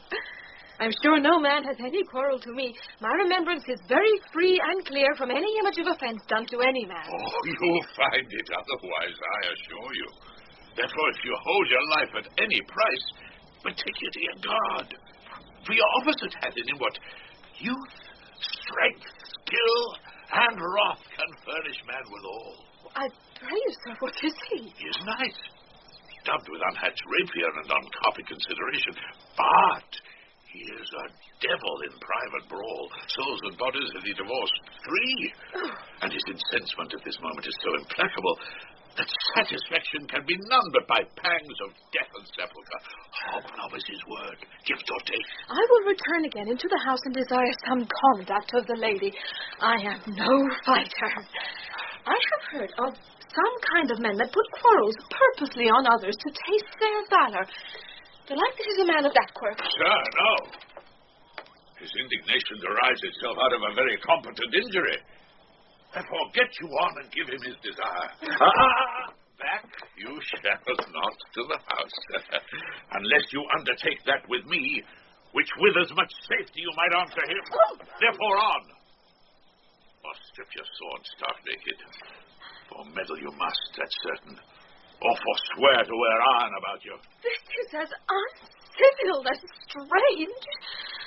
I beseech you, do me this courteous office as to know of the knight what my offence to him is. It is something of my negligence, nothing of my purpose. I will do so. Signor Fabian, sir? Stay you by this gentleman till my return. Huh? Pray you, sir, do you know of this matter? I know the knight is incensed against you, even to a mortal arbitrament, but nothing of the circumstance more. I beseech you, what manner of man is he? Nothing of that wonderful promise to read him by his form, as you are like to find him in the proof of his valor. He is indeed, sir, the most skillful, bloody, and fatal opposite that you could possibly have found in any part of Illyria. Will you walk towards him? I will make your peace with him, if I can. Oh, I shall be much bound to you for it. I am one that had rather go with the priest than Sir Knight. I care not to know so much of my mettle. Why, Sir Andrew, he's a very devil. I've not seen such a virago. I had a pass with him, rapier, scabbard and all, and he gives me the stucking with such a mortal motion that it is inevitable. And on the answer, he pays you as surely as your feet hits the ground they step on. They say he has been fencer to the sofa. Oh, pox on it, I'll not meddle with him. Aye, but he will not now be pacified. Fabian can scarce hold him yonder. Oh, plague on. And I thought he'd been valiant and so cunning and fence. I'd have seen him damned there. I'd have challenged him. Let him let the matter slip, and I'll give him my horse, Grey Cabinet. I'll make the motion. Stand here. Make a good show on't. This shall end without the perdition of souls. Marry, I'll ride your horse as well as I ride you. Fabian! I have his horse to make up the quarrel. I persuaded him the youth's the devil. He is as horribly conceited of him, and pants and looks pale as if a bear were at his heel. Sir, there is no remedy. He will fight with you for oath's sake. Marry, he hath better bethought him of his quarrel, and he finds that now scarce to be worth talking of. Therefore, draw for the supportance of his vow. He protests he will not hurt you. Pray God defend me. A little thing would make me tell them how much I lack of a man. Come, Sir Andrew, there's no remedy. The gentleman will, for his honour's sake, have one bout with you. He cannot by the duel have avoided. But he has promised me, as he is a gentleman and a soldier, he will not hurt you. Oh, come on, Toot! Pray God he keep his oath. Now, sirs, To it! I do assure you, sir, 'tis against my will. Put up the sword! If this young gentleman has done offense, I take the fault on me. If you offend him, I for him defy you. You, sir? Well, what are you? One said that for his love, dares yet do more than you have heard him brag to you he will. If you be an undertaker, I am for you. Good Sir Tommy, hold! Here come the officers! Oh, I'll be with you anon. Pray, sir, put your sword up, if you please. Marry, will I, sir? And for that I promise you I'll be as good as my word. He will bear you easily, and braves well. This is the man. To thy office. Antonio, I arrest thee in pursuit of Count Orsino. You do mistake me, sir. No, sir. No jot. I know your favour well, though now you have no sea cap on your head. Take him away. He knows I know him well. I must obey. This comes with seeking you. Sir? But there's no remedy. I shall answer it. What will you do? Now my necessity makes me to ask you for my purse. It grieves me much more for what I cannot do for you than what befalls myself. You stand amazed, but be of comfort. Come, sir, away. I must entreat of you some of that money. What money, sir? For the fair kindness you have showed me here, and part being prompted by your present trouble, out of my lean and low ability I'll lend you something. My having is not much. I'll make division of my present with you. Hold, there's half my coffer. Will you deny me now? Is it possible that my deserts to you can lack persuasion? Do not tempt my misery, lest that it make me so unsound a man as to upbraid you with those kindnesses that I've done for you. I know of none, nor know I you by voice or any feature. I hate ingratitude more in a man than lying, vainness, babbling, drunkenness, or any taint of vice whose strong corruption inhabits our frail blood. Oh, heavens themselves! Come, sir, I pray you go. Let me speak a little. This youth that you see here, I snatched one half out of the jaws of death, relieved him with such sanctity of love, and to his image, which methought did promise most venerable worth, did I devotion. What's that to us? The time goes by away, but oh, how vile and idle proves this God. Thou hast, Sebastian, done good for your shame. In nature, there is no blemish but the mind. None can be called deformed but the unkind. Virtue is beauty, but the beauteous evil are empty trunks overflourished by the devil. The man grows mad. Away with him. Come, sir. Lead me on. Methinks his words do from such passion fly that he believes himself. So do not I. Prove true imagination. Oh, prove true that I, dear brother, now be ta'en for you. He named Sebastian. I my brother know, yet living in my glass. Even such and so in favor was my brother, and he went still in this fashion, color, ornament, for him I imitate. Oh, is it proof? Tempests are kind, and salt waves fresh in love. Oh, a very dishonest, paltry boy, and more a coward than a hare. Why, his dishonesty appears in leaving his friend here in necessity and denying him. And for his cowardship, ask Fabian. A coward, a most devout coward, religious in it. Oh, Slid, I'll after him again and beat him. Do, cut him soundly, but never draw thy sword. And I do not. Come, let's see the event. Delay any money, it will be nothing.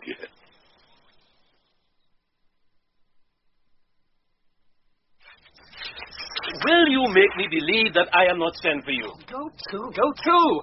Thou art a foolish fellow. Let me be clear of thee. Well held out in faith. No, I do not know you. Nor am I not sent to you by my lady to bid you come speak with her. Nor your name is not Master Cesario. Nor this is not my nose, neither. Nothing that is so is so. I prithee, vent thy folly somewhere else. Thou knowest not me. Vent my folly? He has heard that word of some great man and now applies it to a fool. Vent my folly. I prithee now, ungird thy strangers and tell me what I shall vent to my lady. Shall I vent to her that thou art coming? I prithee, depart from me. There's money for thee. If you tarry longer, I shall give worse payment. By my troth, thou hast an open hand. Now, sir, have I met you again? There's for you. Why? There's for thee. There! Are the people mad? Hold, sir! This will I tell my lady straight. I would not be in some of your courts for supper. Come on, sir, hold! Nay, let him alone. I'll go another way to work with him. I'll have an action of battery against him if there be any law in Illyria. And though I struck him first, yet it's no matter for that. Let go thy hand. Come, sir, I will not let you go. You're well fleshed. Come on! I will be free from thee. What wouldst thou now? If thou darest tempt me further, draw thy sword. What? Then I must have an ounce or two of this malapert blood from you. Oh, Toby, on thy life I charge thee hold. Madam? Oh, will it ever be thus? Ungracious wretch! Fit for the mountains and the barbarous caves where manners ne'er were preached. Madam. Oh, out of my sight. Be not offended, dear Cesario. Lady. Rudesby, be gone. Rudesby? Go. I prithee, gentle friend, let thy fair wisdom, not thy passion sway, in this uncivil and unjust extent against thy peace. Go with me to my house, and hear thou there how many fruitless pranks this ruffian hath botched up, that thou thereby mayst smile at him. Thou shalt not choose but go. Do not deny. Beshrew his soul for me. He started one poor heart of mine in thee. What relish is in this? How runs the stream? Or I am mad, or else this is a dream. Let fancy still my sense in lethe steep. If it be thus to dream, still let me sleep. Nay, come, I prithee. Oh, would thou be ruled by me? Madam, I will. Oh, say so, and so be.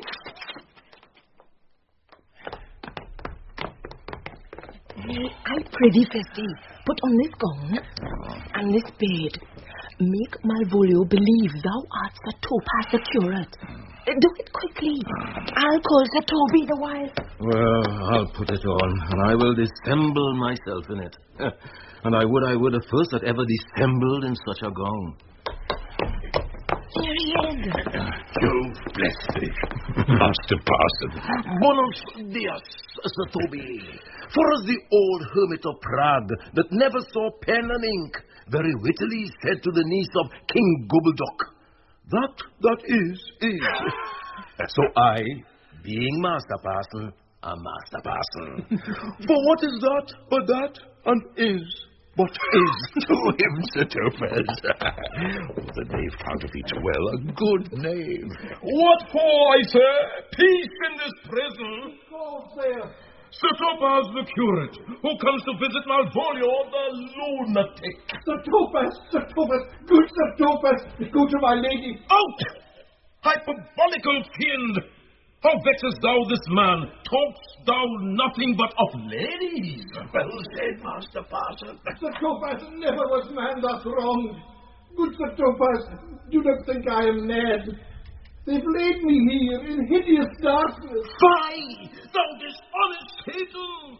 Sayest thou that house is dark. As hell, Sir Topaz. Why, it hath bare windows transparent as barricadoes, and the clerestories towards the south-north are as lustrous as ebony, and yet complainest thou of obstruction. I am not mad, Sir Topaz. I say to you, this house is dark. Madman, thou errest. I say there is no darkness but ignorance, in which thou art more puzzled than the Egyptians in their fog. I say this house is as dark as ignorance, though ignorance were as dark as hell. And I say there was never man thus abused. I am no more mad than you are. Make the trial of it in any constant question. What is the opinion of Pythagoras concerning wild fowl? That the soul of our grandam might happily inhabit a bud. What thinkst thou of his opinion? I think nobody of the soul, and in no way approve his opinion. Fear thee well. Remain thou still in darkness. Thou shalt hold the opinion of Pythagoras ere I will allow of thy wits, and fear to kill a woodcock, lest thou dispossess the soul of thy grandam. Fear thee well. The Topaz! The Topaz! The Topaz! My most exquisite Sir Topaz. I am for all waters.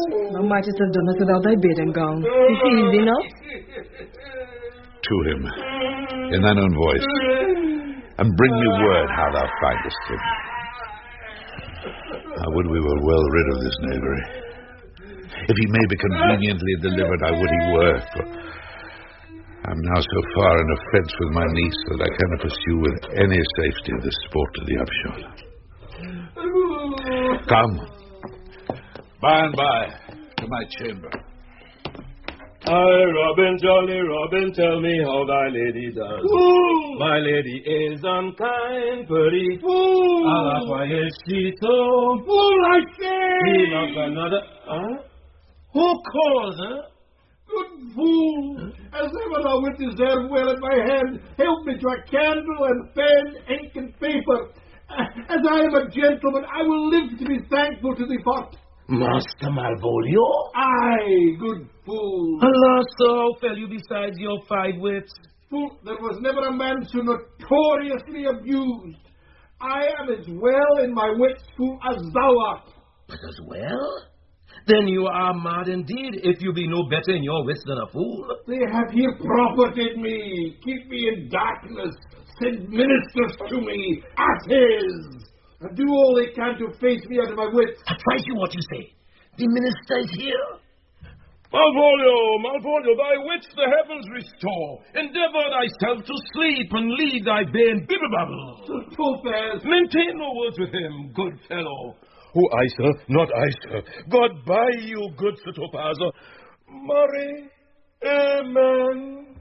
I will, sir, I will. Fool, I say. Alas, sir, be patient. What say you, sir? I am sent for speaking to you. Good fool, help me to some light and some paper. I tell thee I'm as well in my wits as any man in Illyria.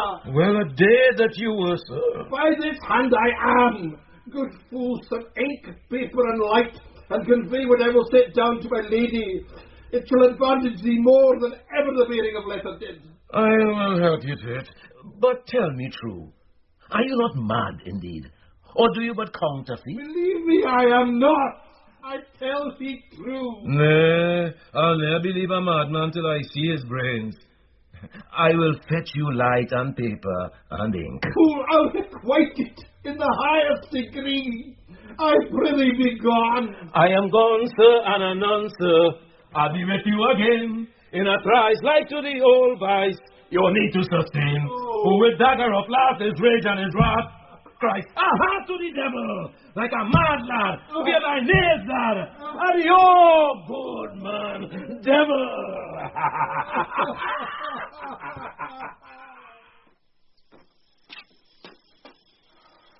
This is the air. That is the glorious sun. This pearl she gave me, I do feel it and see it. And though 'tis wonder that enwraps me thus, it is not madness. Where's Antonio, then? I could not find him at the Elephant. Yet there he was. And there I found this credit, that he did range the town to seek me out. Oh, his counsel now might do me golden service. For though my soul disputes well with my sense that this may be some error, but no madness, yet doth this accident and flood of fortune so far exceed all instance, all discourse, that I am ready to distrust mine eyes, and wrangle with my reason that persuades me to any other trust but that I am mad, or else the lady's mad. Yet if 'twere so, she could not sway her house, command her followers, take and give back affairs and their dispatch with such a smooth, discreet, and stable bearing as I perceive she does. There's something in it that is deceivable. But here, the lady comes. Blame not this haste of mine. If you mean well, now go with me, and with this holy man, into the chantry by. There before him, and underneath that consecrated roof, plight me the full assurance of your faith, that my most jealous and too doubtful soul may live at peace. He shall conceal it till you are willing it shall come to note, which time we will our celebration keep according to my birth. What do you say? I'll follow this good man, and go with you, and having sworn truth, ever will be true. Then lead the way, good father. And heavens so shine, that they may fairly note this act of mine. Festus! As thou love me, let me see his letter. Good Signor Fabian, grant me another request. Anything? Do not desire to see this letter. This is to give a dog, and in recompense desire my dog again. Belong you to the Lady Illyria, friends? Aye, my Lord Orsino, we are some of her trappings. I know thee well. How dost thou, Festus? Truly, sirs, the better for my foes, and the worse for my friends. Just the contrary. The better for thy friends. No, sir, the worse. How can that be? Marry, sirs, they praise me, so make an ass of me. Now my foes tell me plainly I am an ass. So that by my foes, sirs, I profit in the knowledge of myself, and by my friends, I am abused. Oh, why, this is excellent. By my troth, sir, no. Huh? Though it please you to be one of my friends. Oh, thou shalt not be the worse for me. There's gold. But that it would be double dealing, sir. I would. You could make it another. Well, I will be so much a sinner to be a double dealer.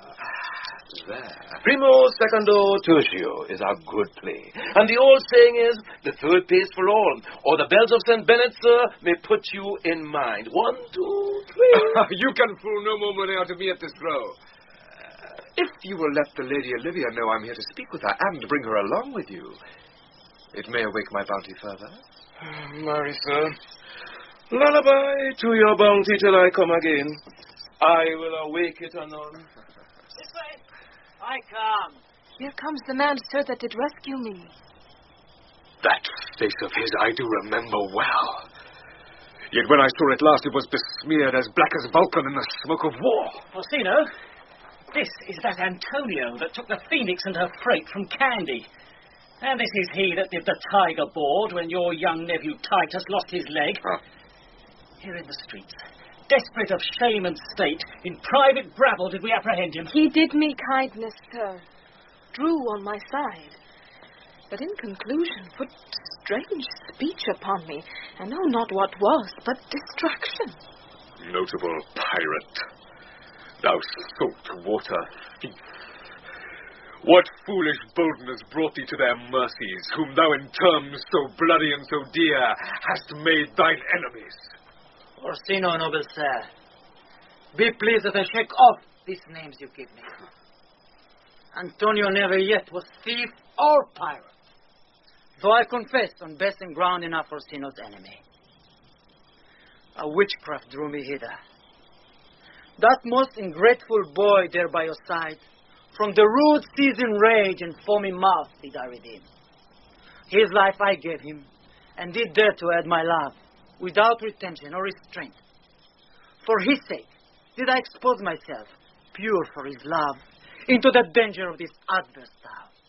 Drew to defend him when he was beset, were being apprehended. His false cunning taught him to face me out of his acquaintance, and grew a 20 years removed thing while one would wink. Denying me my own purse, which I had recommended to his use not half an hour before. How can this be? When came he to this town? Today, my lord. And for 3 months before, no interim, not a minute's vacancy. Both day and night did we keep company. Here comes the Countess. Now, heaven walks on earth. But for thee, fellow, thy words are madness. 3 months this youth have tended upon me. But more of that anon. Take him aside. My lord. What would my lord, but that he may not have, wherein Illyria may seem serviceable? Cesario, you do not keep promise with me. Gracious Illyria. What do you say, Cesario? Good my lord. My lord would speak. My duty hushes me. If it be aught to the old tune, my lord, it is as fat and fulsome to mine ear as howling after music. Still so cruel? Still so constant, lord. What? To perverseness? You uncivil lady, to whose ingrate and unauspicious altars my soul the faithfulest offerings hath breathed out that ere devotion tended. What shall I do? Even what it please my lord that shall become him. Why should I not, had I the heart to do it, kill what I love? A savage jealousy that sometimes savours nobly. But hear me this.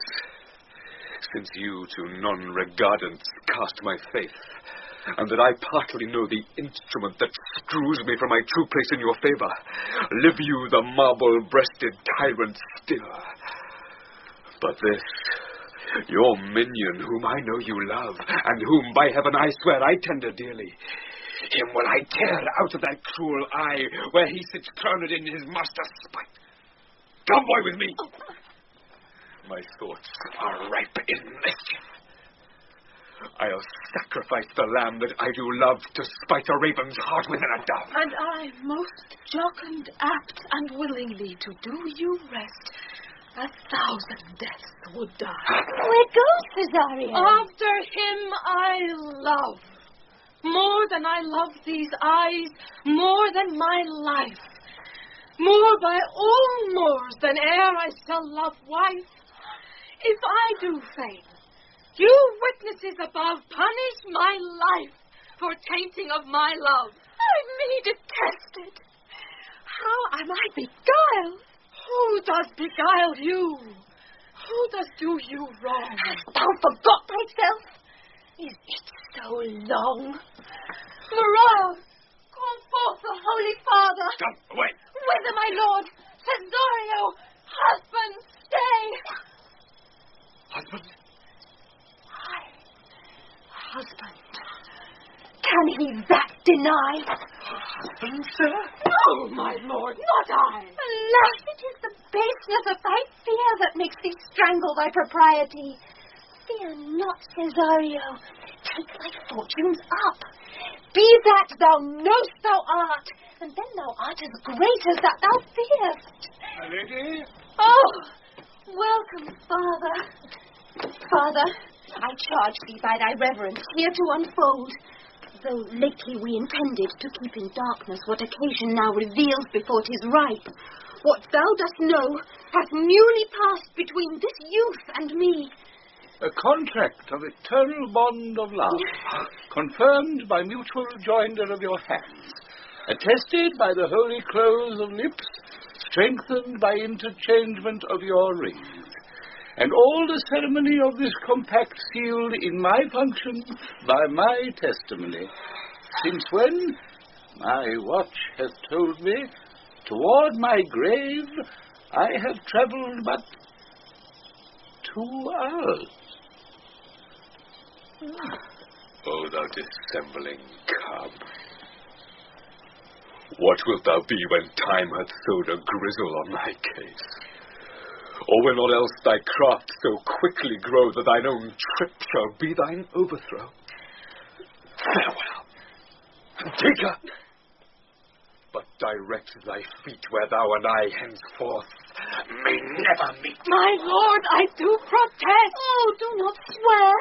Hold little faith, though thou hast too much fear. For the love of God, a surgeon, send one presently to Sir Toby. What's the matter? Has broke my head across and has given Sir Toby a bloody coxcomb too. For the love of God, your help. I had rather than £40 I were at home.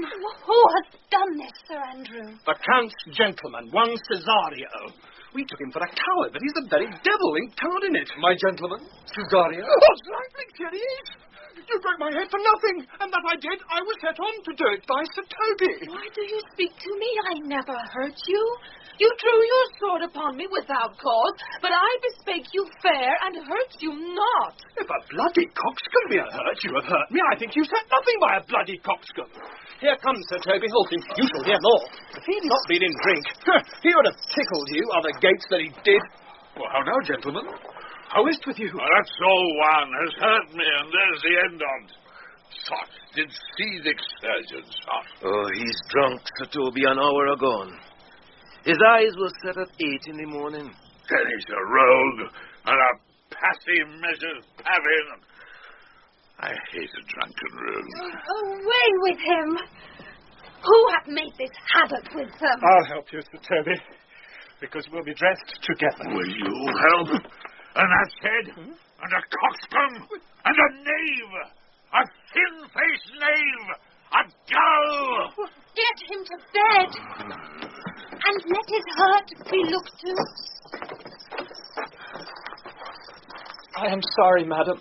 I have hurt your kinsman. But had it been the brother of my blood, I must have done no less with wit and safety. You throw a strange regard upon me. And by that I do perceive it hath offended you.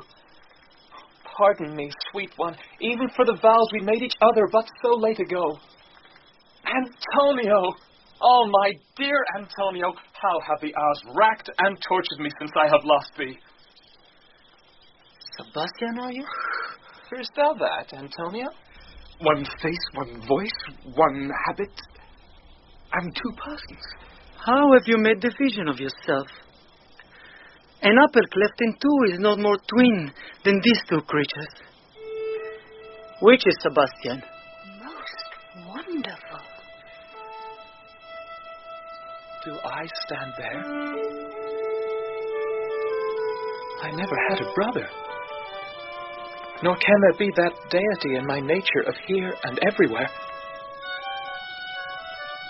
I had a sister, whom the blind waves and surges have devoured. Oh, Charity, what kin are you to me? What countryman? What name? What parentage? Of Messalene. Sebastian was my father. Such a Sebastian was my brother, too. So went he suited to his watery tomb. If spirits can assume both form and suit, you come to fright us. A spirit I am indeed, but am in that dimension grossly clad, which from the womb I did participate. Were you a woman, as the rest goes even, I should my tears let fall upon your cheek and say, thrice welcome, drowned Viola.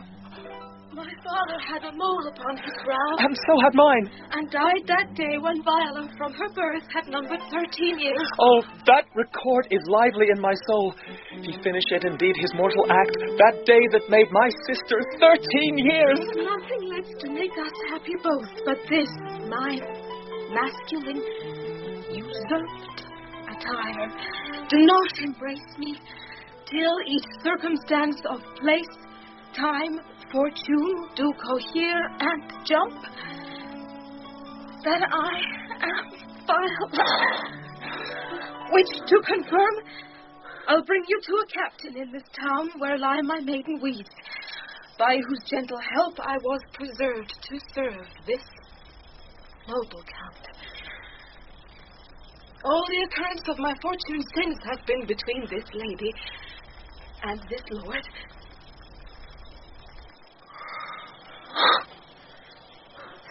So comes it, lady. You have been mistook. But nature to her bias drew in that. You would have been contracted to a maid.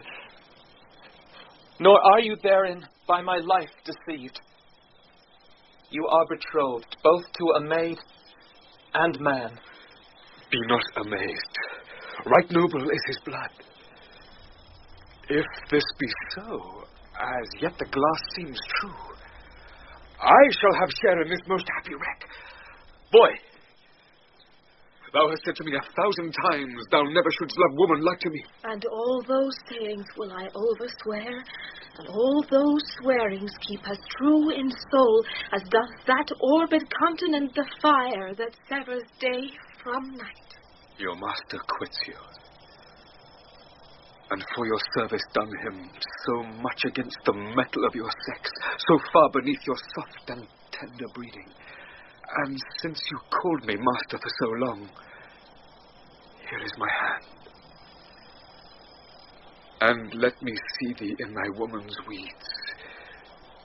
You shall from this time be your master's mistress. A sister. You are she. Madam! You have done me wrong. Notorious wrong. Have I, Malvolio? No. Lady, you have. Pray you, peruse that letter. You must not now deny it is your hand. Write from it if you can, in hand or phrase, or say it is not your seal, not your invention. You can say none of this. Well, granted then, and tell me in the modesty of honor why you have given me such clear lights of favor, bade me come smiling and cross-gartered to you, to put on yellow stockings, and to frown upon Sir Toby and the lighter people. And acting this in immediate hope, why you have suffered me to be imprisoned, kept in a dark house, visited by the priest, and made the most notorious geck and gull that e'er invention played on. Tell me why. Alas, Malvolio, this is not my writing. Eh? Though I confess much like the character. But out of question 'tis Maria's hand. And now I do bethink me it was she first told me thou wast mad, then camest in smiling, and in such forms which here were presupposed upon thee in the letter. Prithee be content. This practice hath most shrewdly passed upon me. But when we know the grounds and authors of it, thou shalt be both the plaintiff and the judge of thine own cause. Good, madam, hear me speak. And let no quarrel, no brawl to come, taint the condition of this present hour, which I have wondered at. In hope it shall not. Most freely I confess myself and Toby set this device against Malvolio here, upon some stubborn and uncourteous parts we had conceived against him. Maria writ the letter at Sir Toby's great importance, in recompense whereof he hath married her. How, with a sportful malice it was followed, may rather pluck on laughter and revenge, if that the injuries be justly weighed that have on both sides passed. Alas, poor fool. How they have baffled thee. Why? Some are born great, some achieve greatness, and some have greatness thrown upon them. I was once in this interlude, one Sir Topaz, but that's all one. By the Lord, fool, I am not mad. But do you remember? Madam, why laugh you at such a barren rascal? And you smile not, he's gagged. And thus the whirligig of time brings in his revenges.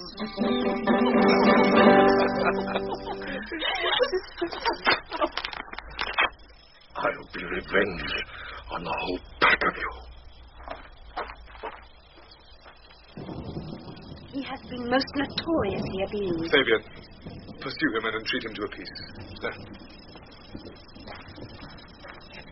When that is done, and golden time convents, a solemn combination shall be made of our dear souls.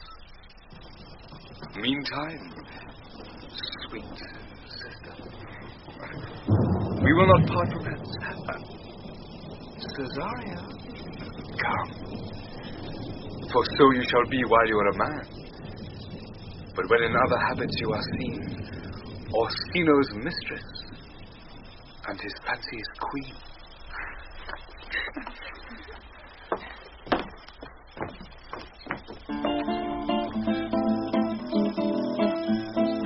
When that I was a little tiny boy, with hay, oh, the wind and the rain, a foolish thing, was but a toy, for the rain it rained every day.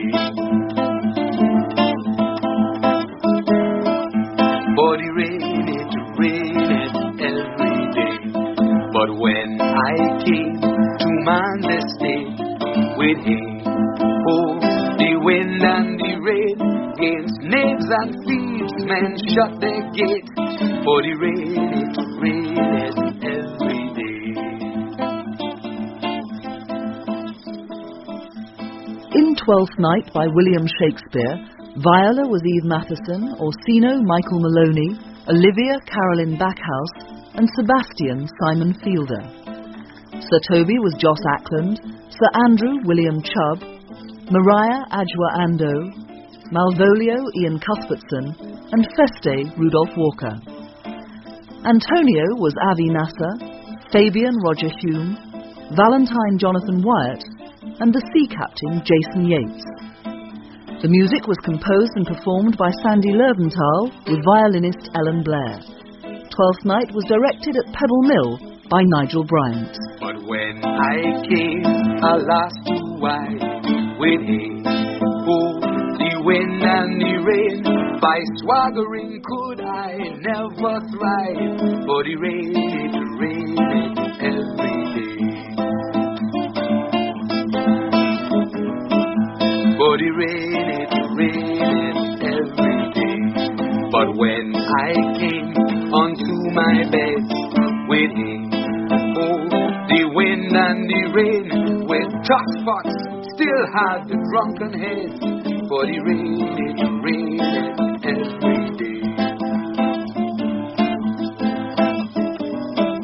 For the rain it rained every day. A great while ago the world begun, with hay, oh, the wind and the rain. But that's all one. Our play is done. And we'll strive to please you every day.